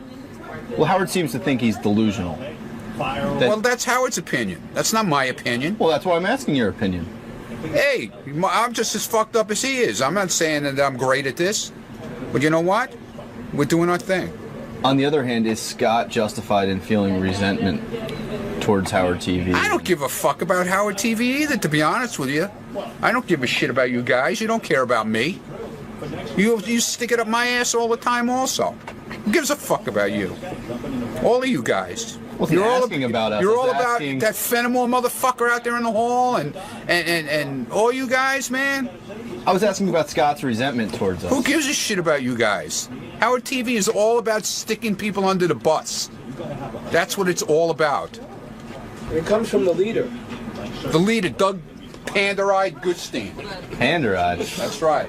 There have been several moments over the past year or so where you vented or expressed displeasure with Doug Goodstein. Elementary school. No shit. Yeah, I'm 16. Is this all about your... I am only telling him what you tell me about your boss. They would come out of the inkwell too, right? They would do the No, for real. Why are you so upset at him? Just because he's the head of the class? He should be... He runs the operation. He's in charge. He's the head honcho. He likes to throw people under the bus. He has to pay for it sometimes. Yeah, and then there's Greg Carmel. Whoa. Stop the clock. Don't bring me in. Another bus driver. What did I do? He drives automatic and stick, this guy. He's a regular bus driver. He loves stick. I know. Throws people under the goddamn bus. Seen him in Vegas. He's right here, my dear. So. No, but I've seen you react this way towards Doug several times. Do you think you're too harsh on him? Do you think all of your ire gets directed towards him and it's not justified? No, I think that I've given Howard TV plenty of content over the years, and they can treat me sometimes with a little, respect. Respect. That's right. I demand respect. God damn it. I demand it. Okay, all right. Do you think you'll step back from this in a few weeks and the holidays are rolling around? No, he'll never step back. You'll see Doug, you'll give him a handshake, you guys will share a drink or something. I'm not mad at Doug. I just had to talk with him and we're fine. I'm mad with you. You don't get that camera on my face. I told you not to use the tape.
was yelling at Gary as to exactly why again am I working Thursdays in December? Yeah, what happened? How did that happen? Well, I remember it differently than Gary, but Gary had this explanation where he blamed it all on me.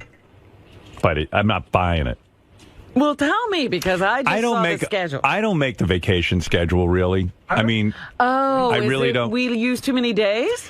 Yeah, but Gary's excuse is that somehow when I signed the new contract, I told him how many weeks I had off instead of how many shows I had to do. And then he claims, and I had to shut up because it sounds like, how am I going to argue? I don't have a memory. Actually, John Hein... John Hein and you are fucking lovers. Right. Oh, my God. You know what? Please. Your wife cannot testify for you. Yeah, No, but he says he remembers that conversation. She's lying. So anyway, Gary's story is he called up my attorney and said, well, how many days, what's going on here? And they go, no, this is how many shows you have to do. Right. I just know I was told I get X amount of weeks off. Right. I took the X amount of weeks off. Right. They said you have 4 weeks off a year. I took the 4 fucking weeks. But Robin, I had nothing to do with the negotiation, so they told me how many shows he needs to do. I didn't negotiate that. I understand that. We understand that. Yeah. But who didn't know we had gone over? Well, anyway, I don't know. Gary goes over that schedule. He goes, Bull. Tim.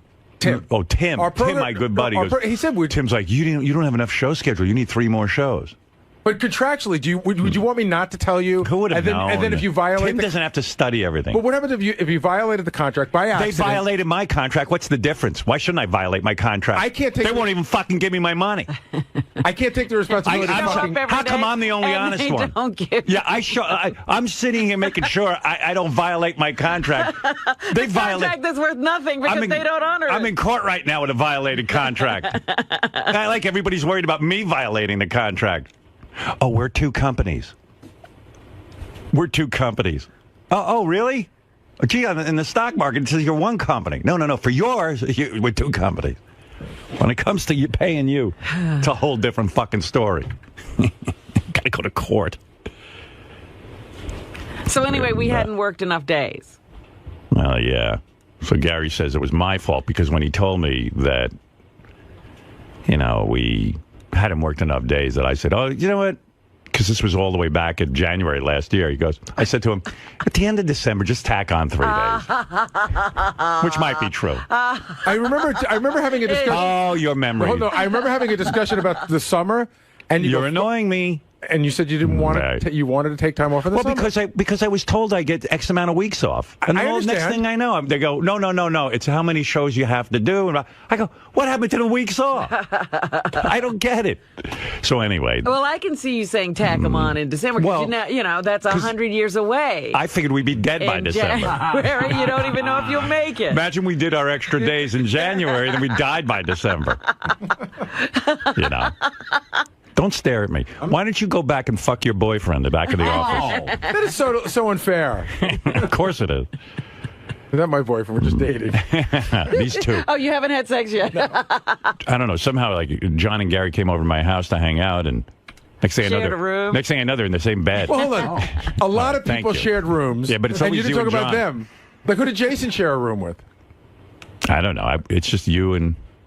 John are always together. We're not always together. I love how John's a genius till he agrees with me. Right. He's a fucking gay asshole. I don't know. Anyway, so it's my pleasure to be here, and I always honor my contracts, even if other people don't. Even if other people aren't. Yeah. By the way, speaking of Gary, he was in rare form clearing his throat today. Really? I was trying to eat, and now I have this new attitude. I ignore it because I want him to feel comfortable, so he doesn't have to clear his throat anymore. Because he claims I make him nervous. Right. And he doesn't clear his throat any other time of day unless he's in with me. And Brian Phelan's coughing and clearing his throat, and it's like a symphony of sick people. Wow. It's my day. Yeah. Got that. We should have taken this day off. Maybe it's John Hines' load is caught in your throat. Yeah, that could be it. That sounds really rational and reasonable. What was going on today, man? I don't know. You were on fire. I don't think I was on fire. In fact, Brian, you don't think you were on fire? No, I'll tell you what happened. I will tell you one thing that happened, though. Yeah, because I wasn't putting any I didn't think I was on fire. Yeah. And then I saw you write it down. And then I got on fire. I tried to act like I wasn't right. Yeah, you're not that good at it. That's really funny. So you do have that reaction the moment he notices. I saw him write something down. I didn't see what I wrote. But I didn't see what it said. You know what? I tried to act like I wasn't writing it down, but I wrote, trying not to react to Gary's and Brian's coughing and clearing of the throat. See, I think I'm a victim of Brian's been doing that a lot this week. And so now, what is he, sick? Does he have to come in here and cough all over me? I don't know. What's wrong with Brian? Brian Phelan's the camera guy who tapes everything during our commercial breaks. What? And I don't know. He's especially in there in the morning, first thing, when you guys are talking. Yeah, what's going on with you? I caught it from Gary. I got it from him. You stand there and cough the whole time. I coughed maybe twice. No, you know what? Take your own tape. Take your own tape and get the audio and count up how many times Gary clears his throat and how many times you cough. He was making me do it. Oh, stop. He kept walking by me and doing it. I'm like, oh, I got to cough now. And I turned around and coughed. Oh, he was unbearable this morning. I noticed that, too. My God. Was it especially bad this morning? Today I noticed it. I noticed it a lot today. I'm like, wow. And usually he'll walk out, and he didn't. And he kept going back and forth, and he was coughing. He's like, and then all of a sudden I got something in my throat, and I was holding it for the longest time. And then I turned around. So what was your excuse yesterday? I didn't cough yesterday. Yes, you did. You coughed yesterday. Howard said to you, "What the fuck is wrong with you? Are you sick?" No, that was that wasn't me. Yes, it was. No, I have a note here. No, that was Rob. That was Rob. Brian is constantly sick. Yeah, really? Who wrote that note? I don't know. I'm constantly sick. You know what it is? You're so overweight, you tend to get sick a lot, probably. I'm not sick. I'm fine. I thought you were going to say you're not overweight. Right. I'm overweight. That's beyond the point. What is it, Jason? Ever since you kicked Gary out of the studio in the morning to cough, our office has gotten so gross. It's constant now. Every morning, it's all over here. And then sometimes he runs, but he bolts out of the studio because he has like one like in the chamber, and he's got to get out of the studio before he pops a loogie all over the hall. Today, we went right to the camera. As he walked by the camera, right into the camera. Yeah, I know. He does it right by you. Yeah, when he seems to feel if he walks over to your side, that I don't hear it. This is all helping, by the way. Yeah, there's some Fafa Flemmy is like wild. Yeah, so I don't know. I guess it was in my head. Well, you know what I've been doing for weeks? I've been like never saying a word about Gary. Yeah, because you hadn't mentioned it. Because I've been trying to think, well, okay, maybe I'm making him nervous. You are. And what I'll do is, no matter how much he coughs and phlegms up, I'm just going to not make an issue of it. But you couldn't take it anymore. I couldn't take it today. Well, it was like, here's what I'm going to tell you. Here's what I'm going to tell you right now. Here's what I'm going to tell you. There's nothing I can do, and this will go on forever. Forever. I know. So we're going to have to come to some sort of weird truce. I'm just going to have to throw up my breakfast every morning. I'm surprised you didn't say anything during the meeting, because usually you would say something to Gary, but you held back. You know what? It's just not going to happen for me. And then you start coughing and doing your thing. Don't blame that shit on me, by the way. You did it totally. You made me cough. I love how Brian goes, "Oh, it's Gary's fault." Gary made me cough. It was in my Maybe head. you lost 100 pounds, you wouldn't cough. You think? Yeah. 100? Then what's your excuse? Yeah. I know. Exactly. I'm saying I'm coughing. But it's not. Nothing's going to change. Wow. You just get, and you don't do this the rest of the day, you claim. I don't think I do. No. Jason, do I do this all day? Jason just says you're clearing your throat in the morning. No. I am not aware. But has Gary been doing this the entire time you've known him? I don't know when it started, but it's been going on a long time. It's mostly the morning. Yeah. It's I would say actually between 6 and 7. Right. Because he's nervous around me. Yeah, it's something. Or he's just waking up or both. But it's up and down the hall. And I never noticed it as much because he was doing it in here in front of you. Brian, take the tape of the meeting. Yeah. And just cut the sentences. Let's count how many phlegms Gary had this morning. And then count your coughs. I'll count mine. Yeah, count sure. yours. I think I got 2. I bet you got at least 4. No, I'm very aware. Right. So how many am I responsible for if he had 4? I'm going to say 10. I'm going to say you did maybe 7. No, how many am I responsible of his? I don't know. That's something you can... 4. All of them. Why? How could that be? Because you got into my head. It's like when somebody yawns and then all of a sudden you have to yawn. How come everyone isn't doing it? because you coughed right by me in the camera. Oh, shut up.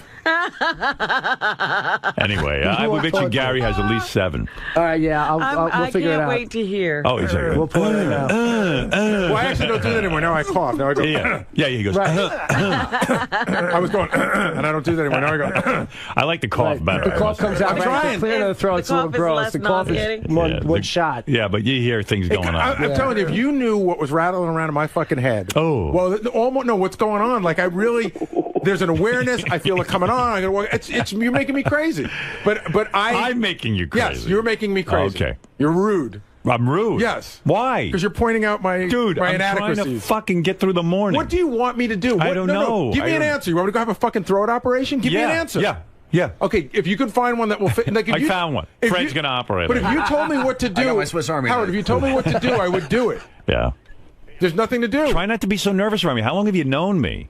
I'm not nervous around you. I'm nervous that you're going to do this. This is the worst thing you can do. You're only making it worse, not better. All right. I tried. This is your punishment. I tried for months, not saying anything. And it didn't work. And it didn't work. Help. It's getting worse. But nothing's going to change, so you might as well do this because this will keep it where it is. You'll get material and nothing will change. Yeah, well, I'm going to throw up. Well, do that. Oh, I get so nauseous. And by the way, you're a pretty good throat clearer yourself in the morning, and I know it's your deal, but you do. I can't. I got to be on the air. I know you're special. Yeah. Well, I am. I know. What am I supposed to do? But I'm saying that it happens to a lot of people. I know, but just for 20 minutes, if you could control. Do you notice I'm not clearing my throat? Tell a drunk to stop drinking for a fucking hour. I mean, it's just. I clear my throat during the commercials, and then when I'm on the air, I'm not sitting and clearing my throat. Understood. So I control it in some way.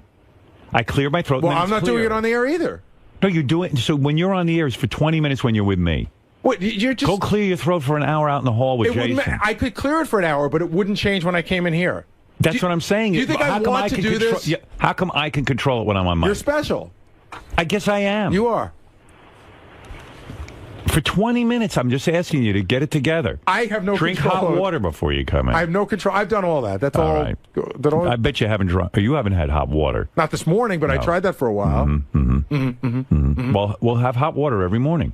Okay. And what happens if that doesn't change? This is boring my audience. Goodbye. Well, it's boring me. Yeah. Well, I got to listen to it. Well, yes, you do. Yeah. Have you gone to a doctor about it? It's all psychosomatic. Right. So which doctor should I go to? I don't know. I want to waterboard you. Go to a doctor, but I don't know who. And I don't know why, and I don't know how. All right, bye. See ya. Go fuck my schedule up. Add extra days for me. That is so your fault. Do you think Dr. Sarno could help us since it is an anxiety thing? I absolutely do. I do. By the way, Doug Goodstein came in. Remember I told you about an hour ago that Gary was clearing his throat like ridiculous amounts this morning? And Gary said it was like twice. Doug is in the middle. Phelan said it was twice.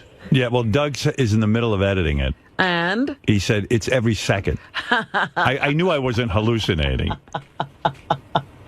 I told you it was at least over 7 times. At least. You got that ready yet, Doug? Finishing it up right now. I'm about to give it off to Gary. Gary, are you unhealthy? Like, do you ever eat vegetables at all? Almost never. Yeah. Okay. It's working for you. And the amazing thing to me is, as an outsider coming fairly new here, Jason Kaplan just went to the doctor and got a clean bill of health. His blood pressure's great. His cholesterol is great. Jason's younger than Gary, and believe me, by the time Jason gets to Gary's age, he'll be Fleming. He's going to be a mess. How did it become fact that the fact that I am sometimes Fleming means I'm unhealthy? My blood pressure is great. My no, you always say, like, you have a toenail fungus. All my stuff is great. Toenail fungus is like it's like a thing you catch. It's not. You have kidney stones. But those are things that happen. That doesn't. They happen because you're unhealthy. I'm not unhealthy. Okay. Well, I must be mistaken. I think I'm one of the healthier people in the office right now. Although that's not saying much. No, and the phlegm is unbelievable. Hey, Doug, do you have that tape? I didn't have it 10 seconds ago. I just have it now. Oh, I see. Okay. All right. Well, maybe later. Hey, Howard. Yeah. If you want, the coughing clips are ready. Yeah, Gary swore to me he only cleared his throat twice this morning. I didn't say that. That's why I went. Yes, you did. Get the tape. I didn't. You said, what did I do it like twice? I said, no. I didn't. Yes, you did. No, I didn't. Yes, you did. I really didn't. Yes, you did. I did it a lot. Anyway, Gary's back. I had a theory that if I didn't bust Gary's balls about him clearing his throat in the morning, that it would stop. because he told me I make him nervous by bringing it up all the time. So for the last 2 months, you haven't heard anything about this. I've really been good about it. And believe me, every morning he's like... Because you really did try to lower the decibel level so that he would be more comfortable and this would stop. I just acted like it didn't bother me, but this morning it got to me. And then he starts clearing the phlegm out of his throat, which we learned was John Hines' cum in his throat. Oh, gee. But anyway, he started clearing the phlegm in his throat, and then Brian Phelan, who's the cameraman, starts coughing and hacking up. Because you know in a movie theater when one person coughs, everyone starts... Or sneezes, that usually goes through a crowd. Yeah. So I'm telling, I wasn't exaggerating. Where is that tape? So go to Gary page 2, first column. First there's a montage of me, then there's a montage of Mr. Phelan, and then even JD gets involved. Oh. Thank you. Let's see. Gary page 2. Now, these are all the noises that are going on while you're trying to have breakfast. Yeah, this 20-minute period, I read the paper before I come in and stuff, and in about 20 minutes of 6, that's when I begin the process of hearing from Gary, and he starts telling me what's going to go on for the morning. And it's just one hocking up. It's like, it's not even like a cough. It's like you can hear the shit in his chest coming up. It rattles. So now he clears his throat by coughing. I've never seen in 20-minute periods somebody clear their throat this much. It's just unnatural. You want to guess at the number? I would have guessed at least 7 times, 8 times you did it. At least. Okay. Am I close? No. It's more? Yes. Like 14? No, you're a little over. Oh, wow. I mean, it's 20 minutes, Robin. And I said to him, can't you just keep your throat clear for 20 minutes? And he goes, no. He goes, I never get phlegm in my throat the rest of the day. It's just when I'm around you. You make me nervous. That's why I stopped talking about it for 2 months, because I literally want to throw up when he's doing it. But today I couldn't take it anymore. And we're back with the Jack and Ron radio show. And what you're hearing in the background is I'm listening to the phony phone call Right, you're tapes. previewing Yeah, stuff. I'm previewing stuff. And we're back with the Jack and Ron radio show. And today, Ron, we have a special guest, Dr. Diane Pump. What's that? What's that? One more time, I'm sorry.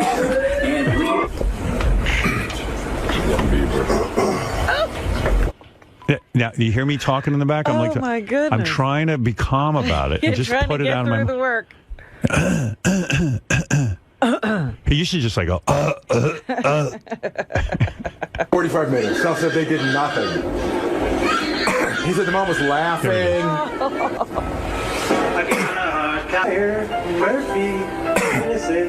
A noble idea. That's the other thing I didn't understand. Okay. What was Then there's these little moments that they're not even in. He goes, They got those. like a frog. Ribbit. Ribbit. 40 and what was 60 or 65 or 60? Whatever. It was a very bad feeling I had when he was saying goodbye to everybody. Those clips together, if you watch them back to back. Right. See, when JD starts talking, it gives him an opportunity to clear his throat. Yeah. How many was that? 13? 13. Wow. How many do you think Brian did? At least 3 or 4. Oh, you can play it and find out. What are they shooting? We shot this hour TV. How come you don't drive him anymore? Relax. No, I only take him in. Okay. Go to Gary page 2, please. I felt like I was in an infirmary. Yeah. Oh, it's so it's gross. Maybe 6 compartments, it would have made sense. I think he's trying. It would have made more sense. When JD starts coughing. It's all right there. And then there's a medicated, if you want to finish the medicated Pete stuff. I mean, it's vile. And by the way, I'm trying to eat this egg sandwich I eat. I throw it all back up, a little bit of it in my mouth. Woohoo. It's like I'm in a TB ward. Are you sick? No, I mean, I sort of was. I had like a stomach sort of bug. was. But in my defense, you're done eating by the time I talk. I know. But it's just one after another for it's just 20 minutes of time. I know. Sorry. He's been going home early every day this week because he's sick. Is that right? And it's not necessary for him to be in the studio when I'm here. He and actually he's sick. stayed out 2 days in a row. Yeah, I know. Believe me, and we did just fine. All right, I won't be in here. Fine. Well, if you're sick, don't be. I'm okay now. No, you're not. Then why are you going home early? Because you're sick. That was yesterday and the day before. Oh, now you're all right. All right. I can't. It's a miracle. I'm sorry. You're sorry. I'm sorry. Character. There's like an infirmary. Oh, you don't know. You're over there in that. You are so lucky. If you ever complain about your work conditions, you're in big trouble with me because you have no idea what goes on over here. Wow.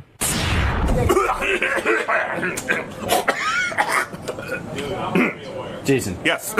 Gary's known to have a very long memory and hold grudges with stuff like this. Are you fearful that... No. Gary and I are great friends and have a great relationship, and I'm telling the truth.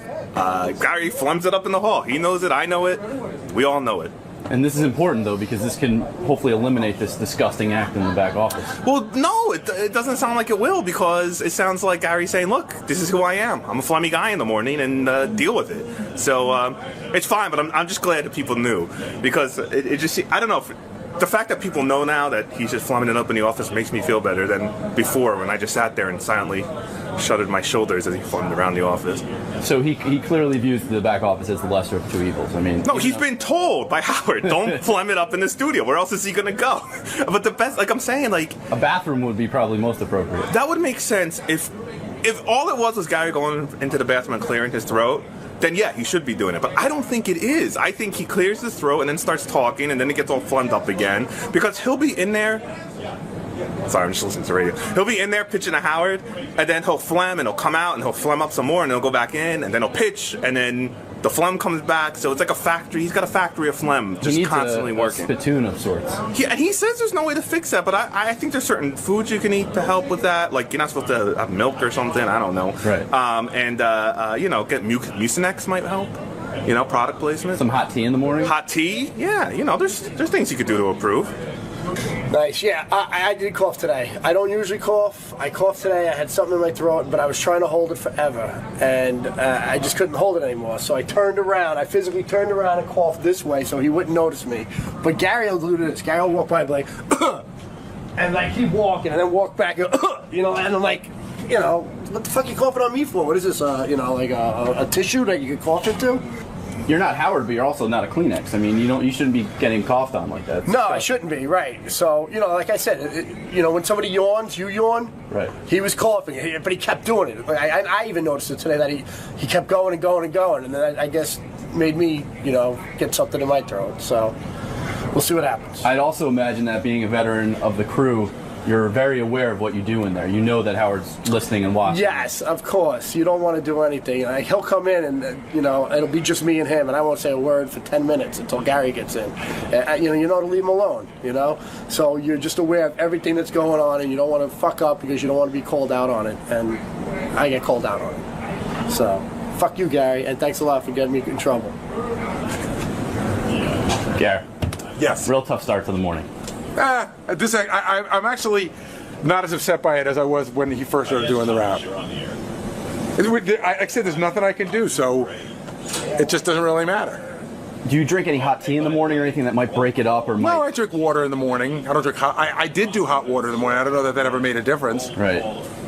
And this is something I've talked to you about many times before. You're super sensitive about clearing your throat. I mean, Howard's made it into almost a mental issue for you. Yeah, there's nothing I can do about it. So I'm not going to get that crazy about it anymore. He'll just keep doing this. And like I said, I'm not as upset as I usually am because I really do realize there's nothing that can be done. But anyway, he will do roll call. Does this happen the rest of the day or just while you're here? Like, are you clearing your throat and staying at home? I don't think so. So you think it's very I don't know what I think it is, but no one's ever said to me my whole life, "Oh my God, stop clearing your throat." So you recognize that it could be psychosomatic. I mean, some of these things. No, I recognize that these guys are fucking crazy. People clear their throats. Get over it.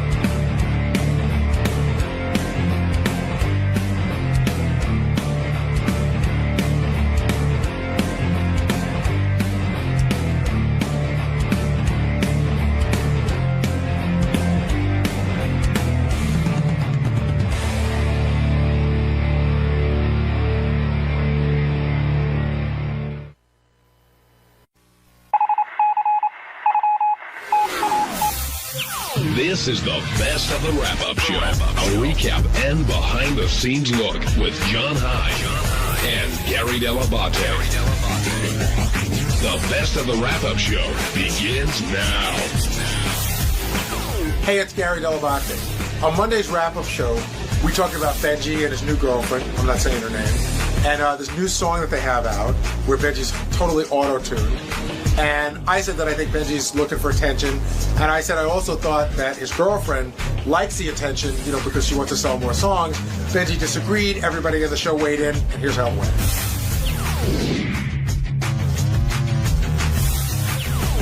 I'd like to move off of Ralph and Ronnie and on to Benji today because Lisa came in with a news story about that duet you recorded with Elisa, and quickly it turned into you and Howard were going at it a little bit there. Were you offended that he asked you that why aren't you sleeping with this girl by now? It's been a year already. Well, first of all, things get easily characterized one way. Like Robin said once, and this is very true with the show, things become comedy truth. So it can just be, something someone throws out there and then suddenly it's true. And yeah, I was offended that he decides I'm not a man if we haven't had intercourse yet. I don't like to being characterized that way. If he feels that way, that's fine. But I was getting angry in the moment. But it was more than that. He was also saying how and maybe I'm reading between the lines incorrectly here, but he feels you're being used a little bit here with Elisa. And, I mean, I think the question was posed, if the show went away, does your relationship still exist? And he said no. Well, I absolutely don't think that. I mean, we're boyfriend, girlfriend. She's in love with me. I'm in love with her. And it's a great, nice beginning of a relationship. Is the news now stopping any stories about Benji and Elisa per Howard? I got to tell you, I mean, for Lisa to come off of this beat and not do any more stories. She's shaking like a heroin addict in withdrawals back there. She's this was her thing in a weird way. She was obsessed with this story, and I think it's a good thing for Lisa that we stopped doing this and she put too much into it. Oh yeah, I think she was. I think personally, this is just my opinion, but I think she likes Benji. I think she cares for Benji. And I think she feels that he might be being misled or used. So we should go there for a second because we had this conversation during the break. The TV guys were hitting me like crazy because I wasn't looking at the screen. And they were saying that once Benji said something to indicate to Lisa that they were really boyfriend and girlfriend. And they said that Lisa got really sad. The feeling was like her whole body language changed.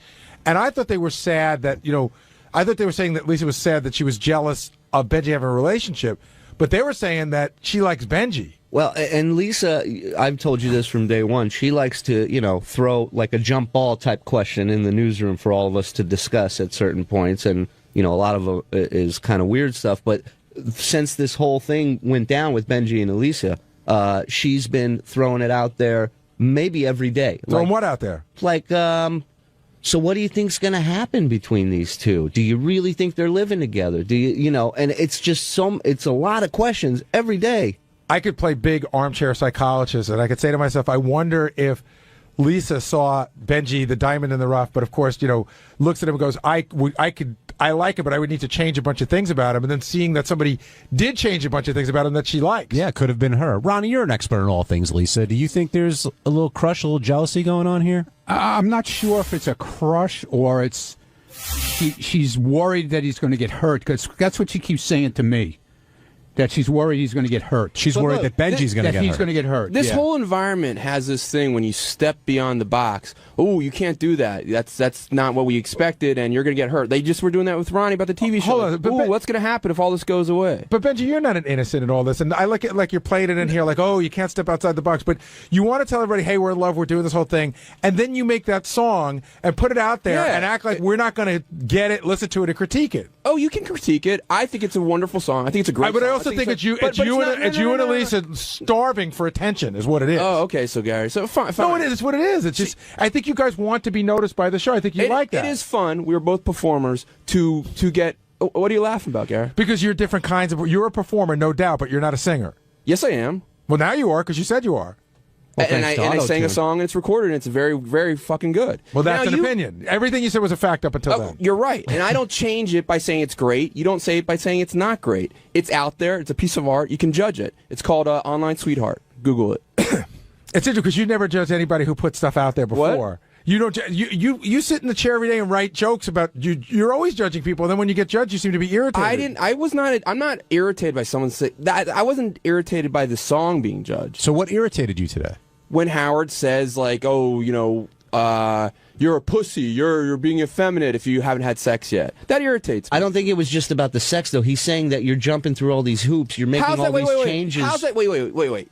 Whoa! Stop the clock. See, now we're Thank going you, to. I can do this. Now we're going to the vortex. But how come Lisa wears makeup? How come Gary get his teeth fixed? Gary, let me answer. Okay.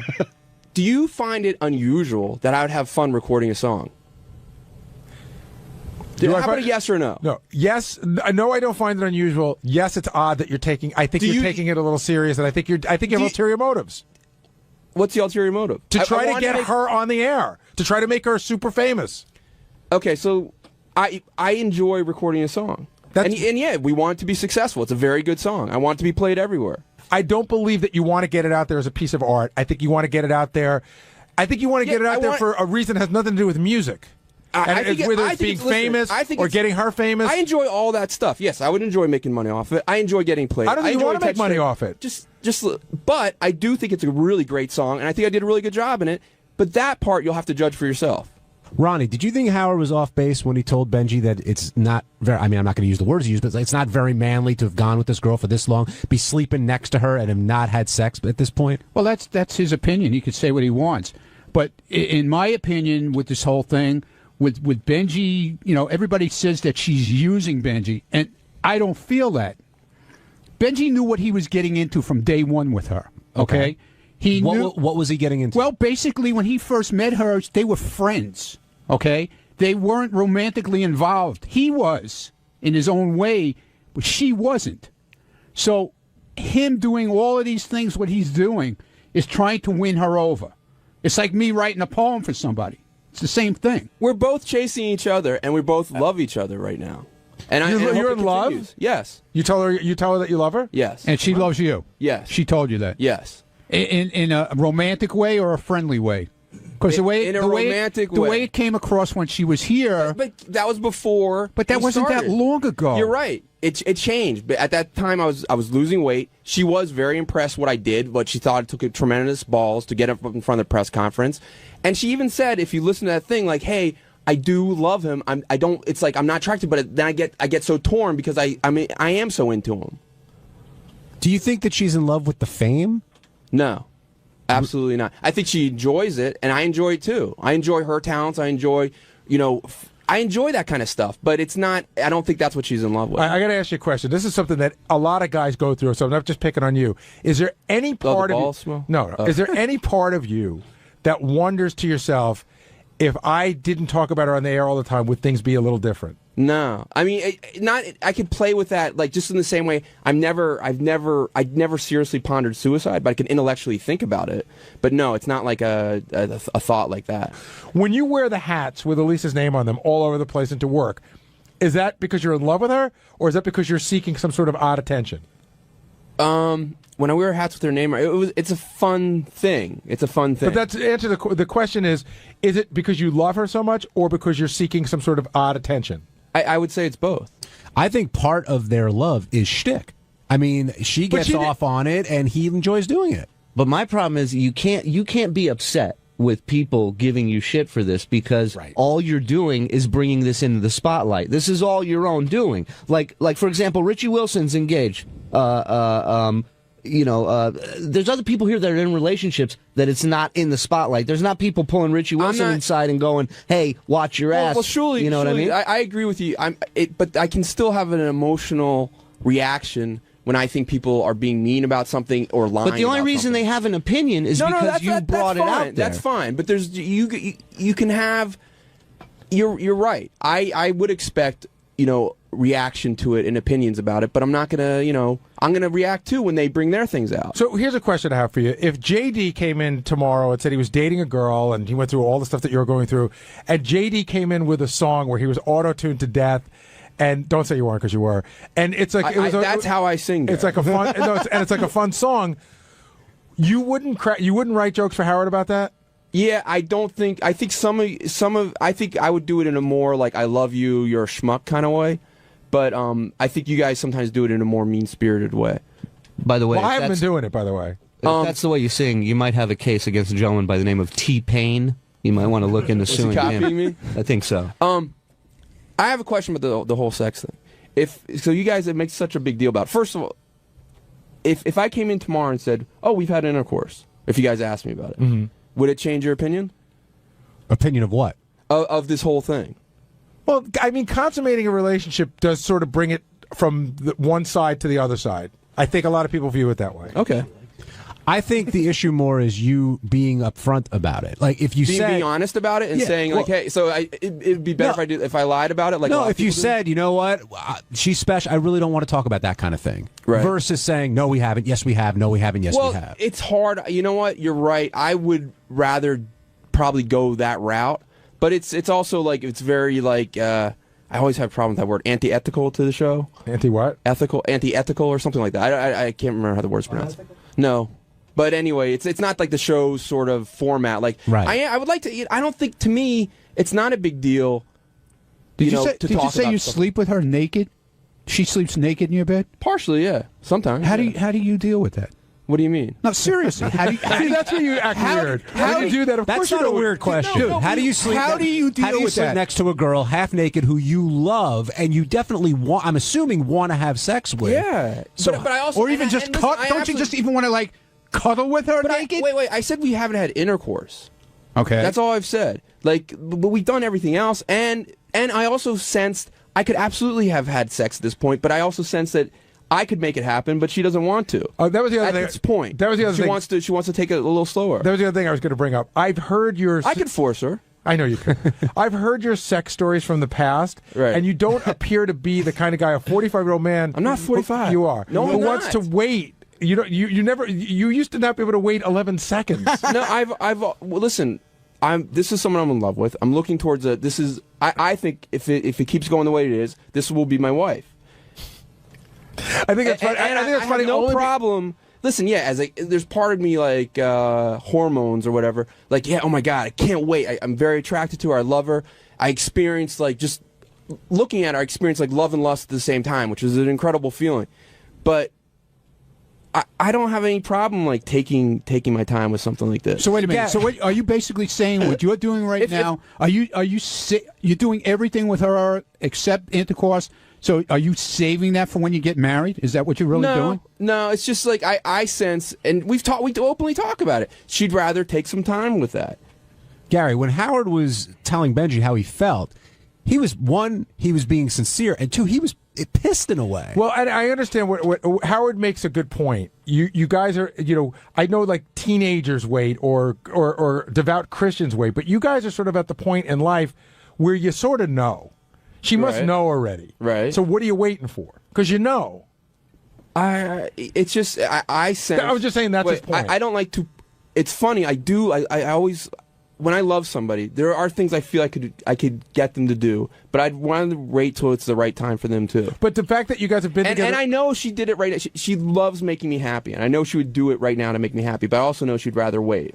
For what, though? What do you think she's waiting for? Just a little bit more, just that we're more like... So she's not fully in love with you then? Well, I think because she must have a question in her mind if she's waiting. I don't think so. Is she waiting for you to propose? I don't think so. But you never stop and think, God, maybe she's on the fence because if she's holding this back, maybe she's not sure about me. No, I don't. So she's sure about you. I don't think that's the case. So if she's sure about you, what is she holding back for? I think because she wants us to she feels more comfortable to wait a little bit. Maybe if to you that defines not sure, that's fine. But I'm also not ready to get married today. But if this keeps going the way it is, if you sleep with her, do you have to marry her? If you sleep with someone, do you have to marry someone? No, I mean her. No, not in America. I've only known one other guy that has waited with sex with a chick, and that's because he came putting the rubber on.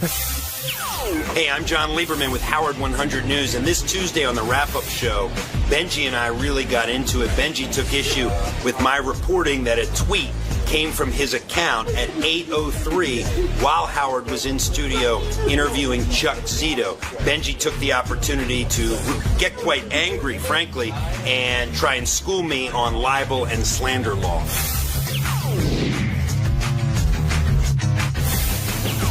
Greg, you're on the wrap-up show.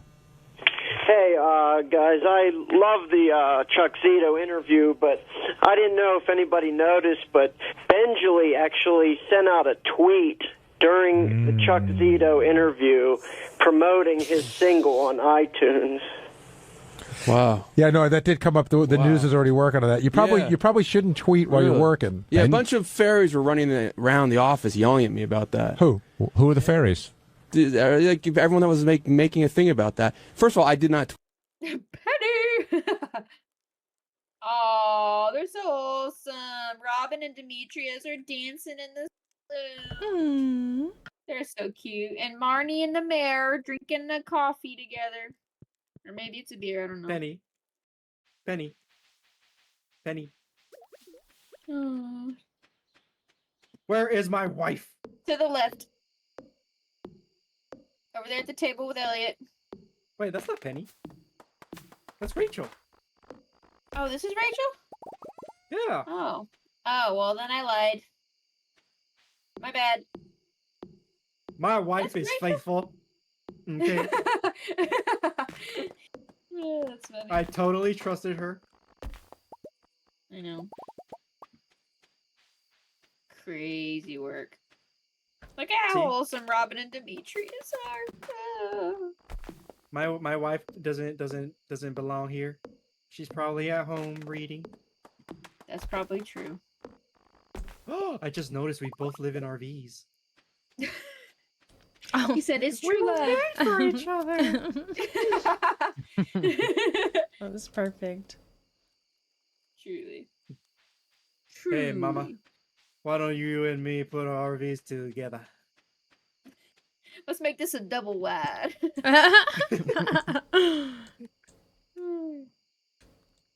Let's turn this into an 8-wheeler. Oh, the kitty's in my house. He's inside. Oh. Somebody grab the Yeppy pen. Yeah. Yeah, chin, chin, chin, chin. I used to be stuck in the... He's not gonna ever let us go to sleep without tucking us in. Lazarus.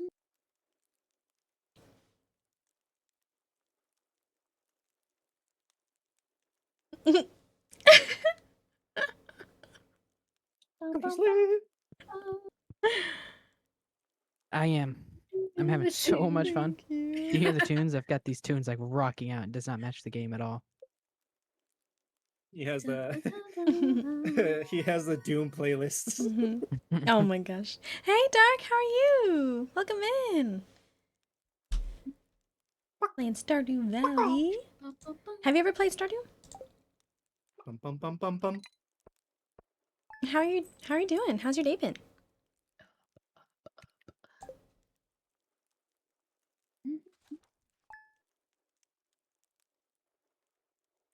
Some Stardew. What a big dog. We made some monies last night, yo. We did. Good. My sign. Get the bird! Get the bird! Get on my lawn! I'm keeping the sign. Yeah, it's pretty fun. Stardew. It's a cozy game, I would say. Nope, never, yeah.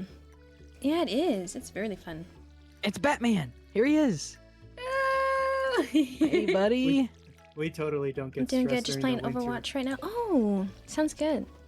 He's sleeping back here behind the house. Not bad at all. I haven't played Overwatch in so long, too. I might have to get back He's into watered. that.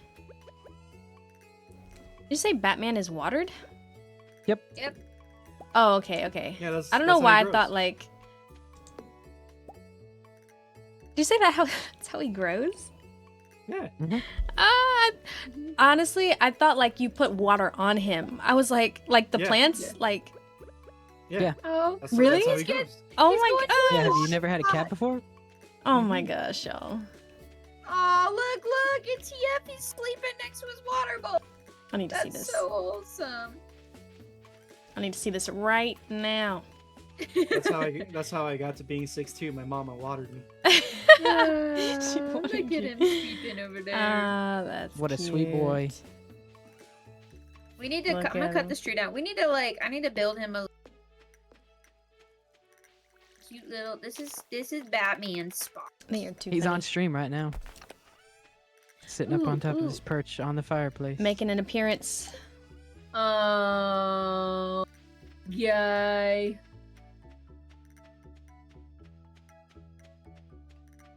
He's hunting a spider, I think. We love that. How are your games going, Dark? Alright. Let's see. Like I was saying, I haven't played Overwatch in a long time. Yeah, that's my job.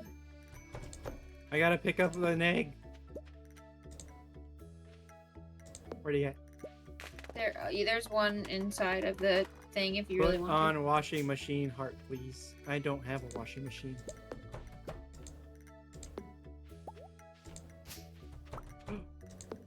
Egg acquired.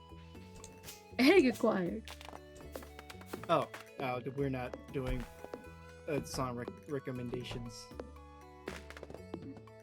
Sorry. Oh. Alright, let's see. We can craft a furnace. We just have to have so good. I have the blueprints to the furnace, which we'll be able to do eventually. We can't do that right now. Alrighty. Now we can build a silo. Did you ever upgrade your backpack, by the way? I was going to ask. I forgot. Oh, no, I did not. But we need 2,000, I think, to do that. Okay. 2,000. I gotta go meet the wizard. If anybody would like to take a stroll with me, I'm gonna go visit the wizard. You wanna come with me, Moji?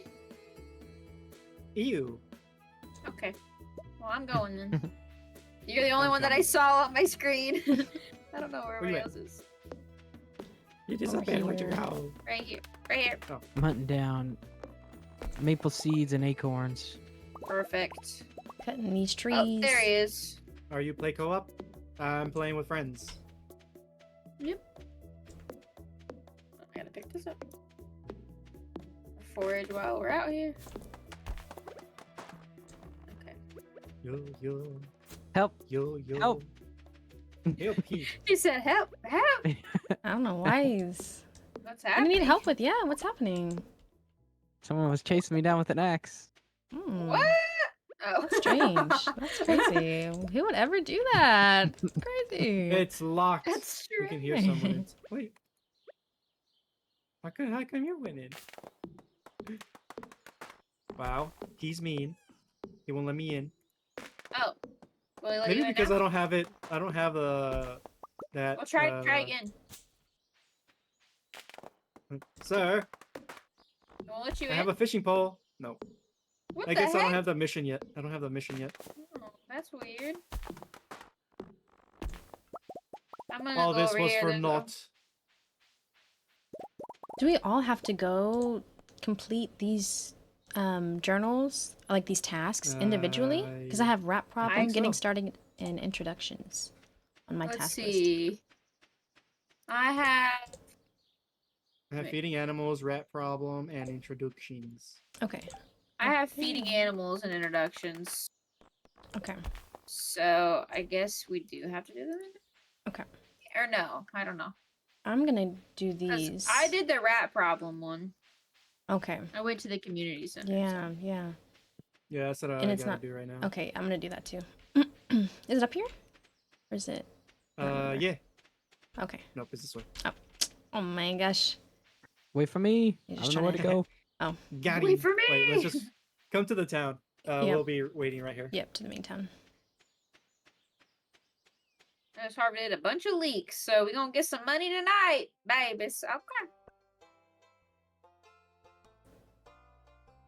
I just started to co-op. Nice. Oh, nice. There he is. All right, follow me. All right. Yo. And race. 1, 2, 3, go. Yeah, you should go first. She doesn't know where it's at. Hey, there's your wife over there to the left. Where? Where? Wait, that's not her.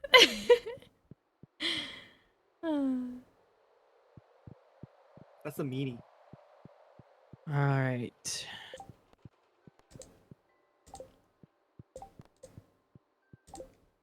We go Something left. odd going on. Investigate Community And center. we go here. Okay. All right, I could translate. Here is black. He said I can translate. Easy peasy. What do I do with this thing? That thing is reading some hieroglyphics. You gotta just look at it. Yeah, that's why. Yeah. I translated it. Oh, I finally let me look at And it. yeah, we completed it. Mm-hmm. Okay. Okay, cool. Get out of here. And then I have to go... As much as I don't want to talk Harvest to this an one, I have to egg. talk to her. Yeah, because we have to... Was it out of 28? Haley. Haley. So rude. Yeah, I have Haley, a here's lot my that I wife. still need to talk to. Let's see. I don't even know how many let's see. I have 22 out of 28. Oh, nice. What up? I think I have... I only had like a couple. Gotta go meet everybody. Honestly, I'm not sure who I haven't talked to yet. One day Baby you're girl. gonna be baby mama. Baby gonna have two mama. Oh children. my. I just made 20 wild seed packets. Let's go. That's gonna make us some money, friends. Money, money, money.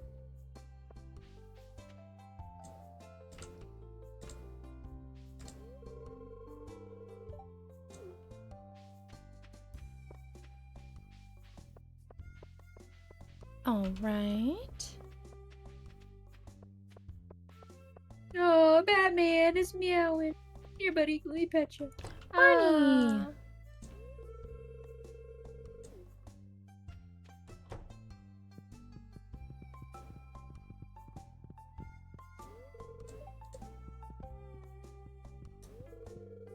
Let me talk to you. Oh. Have you accepted the Lord and Savior?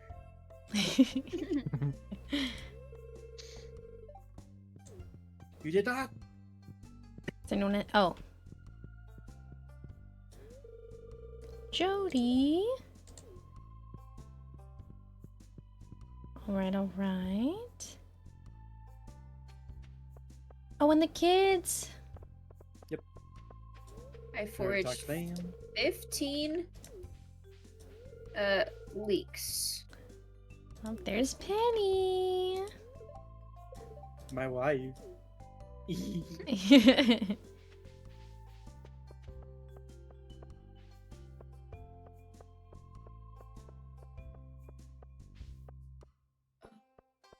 Oh, I need to craft some stuff to reach the next level. Go to the saloon. Oh, really?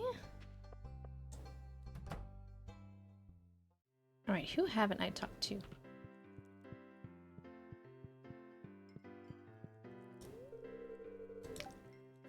Gus. Emily.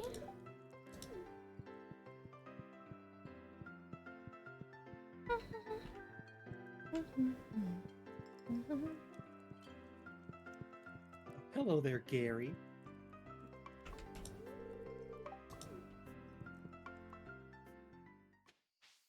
How you play with friends? Oh.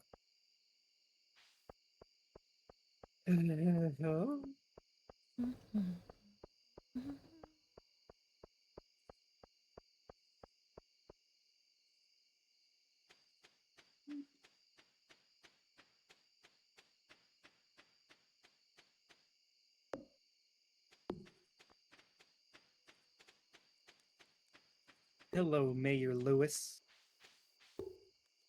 I'm watching you. 18. Like a hawk. Like a hawk. I'm making sure you're not using the community's money.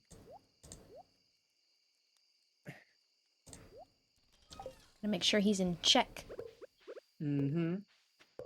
Give me the receipts.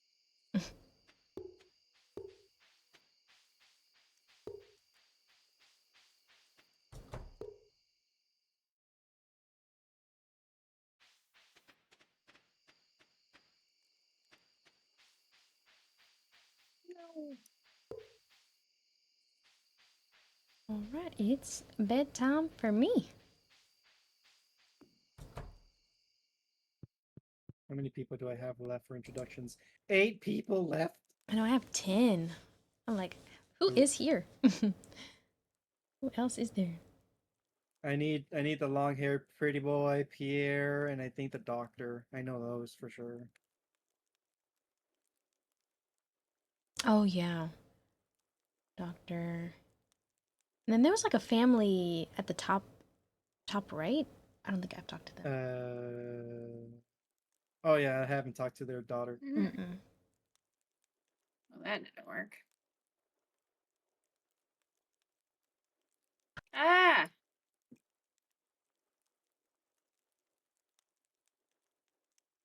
What in the buns? Sorry. Go to sleep. Go to sleep. Oh, my buns. What in the world? Okay. I'm gonna crash out. It's like not letting me place it on the spot I want to place it. Alright, I'm just gonna go to bed. Why are you creeping like that? Batman's on my bed. That's cute. Thank you, true friend. Like creeping. Oh, that's funny.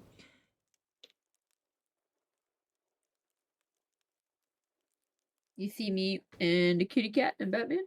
It's 12:20. It's in the red. You better go to sleep, Moji. If you cost us money, sir, I'll knock you into next Tuesday.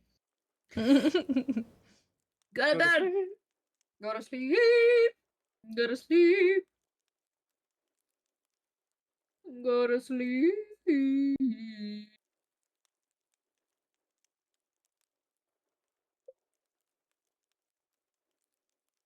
Right on time.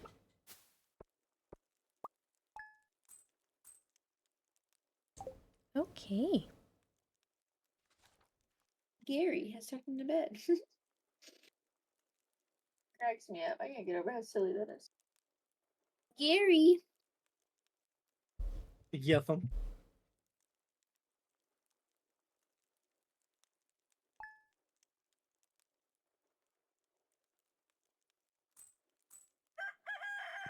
It's a new day. Cock-a-doodle-doo. Cock-a-doodle-doo. I think that's the first. Has it always done that? Or am I just not noticing that? The bird. Get out of here. The wizard, okay. Alright, I need a build. Meet the wizard now. Oh, I need to get some of these eggs. Let me grab an egg. Says. Okay. I'll let you grab the eggs. There's 2 eggs in there. Okay.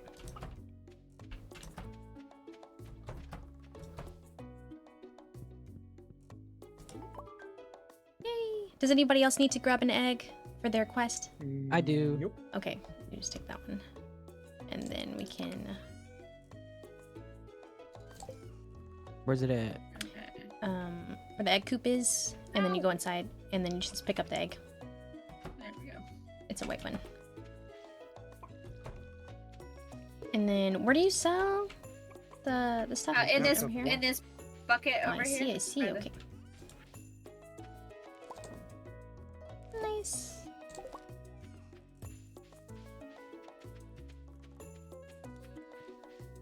Why is it? Okay. What in the world? It's like there. That's so weird. Okay. I was trying to figure out the clicking. It was like not wanting to. Hold on. Let me look at my controls. Oh, always show hit location. There we go. Because that was bothering me. I was like, Are you gonna keep it? Things What do I do with it? Over here.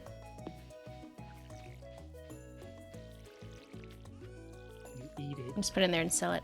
I'm gonna go into town and try to find some more of these people. Wreak havoc. No. Maybe. I'm gonna crash out over this. Oh, that's the bus stop. I think. Okay.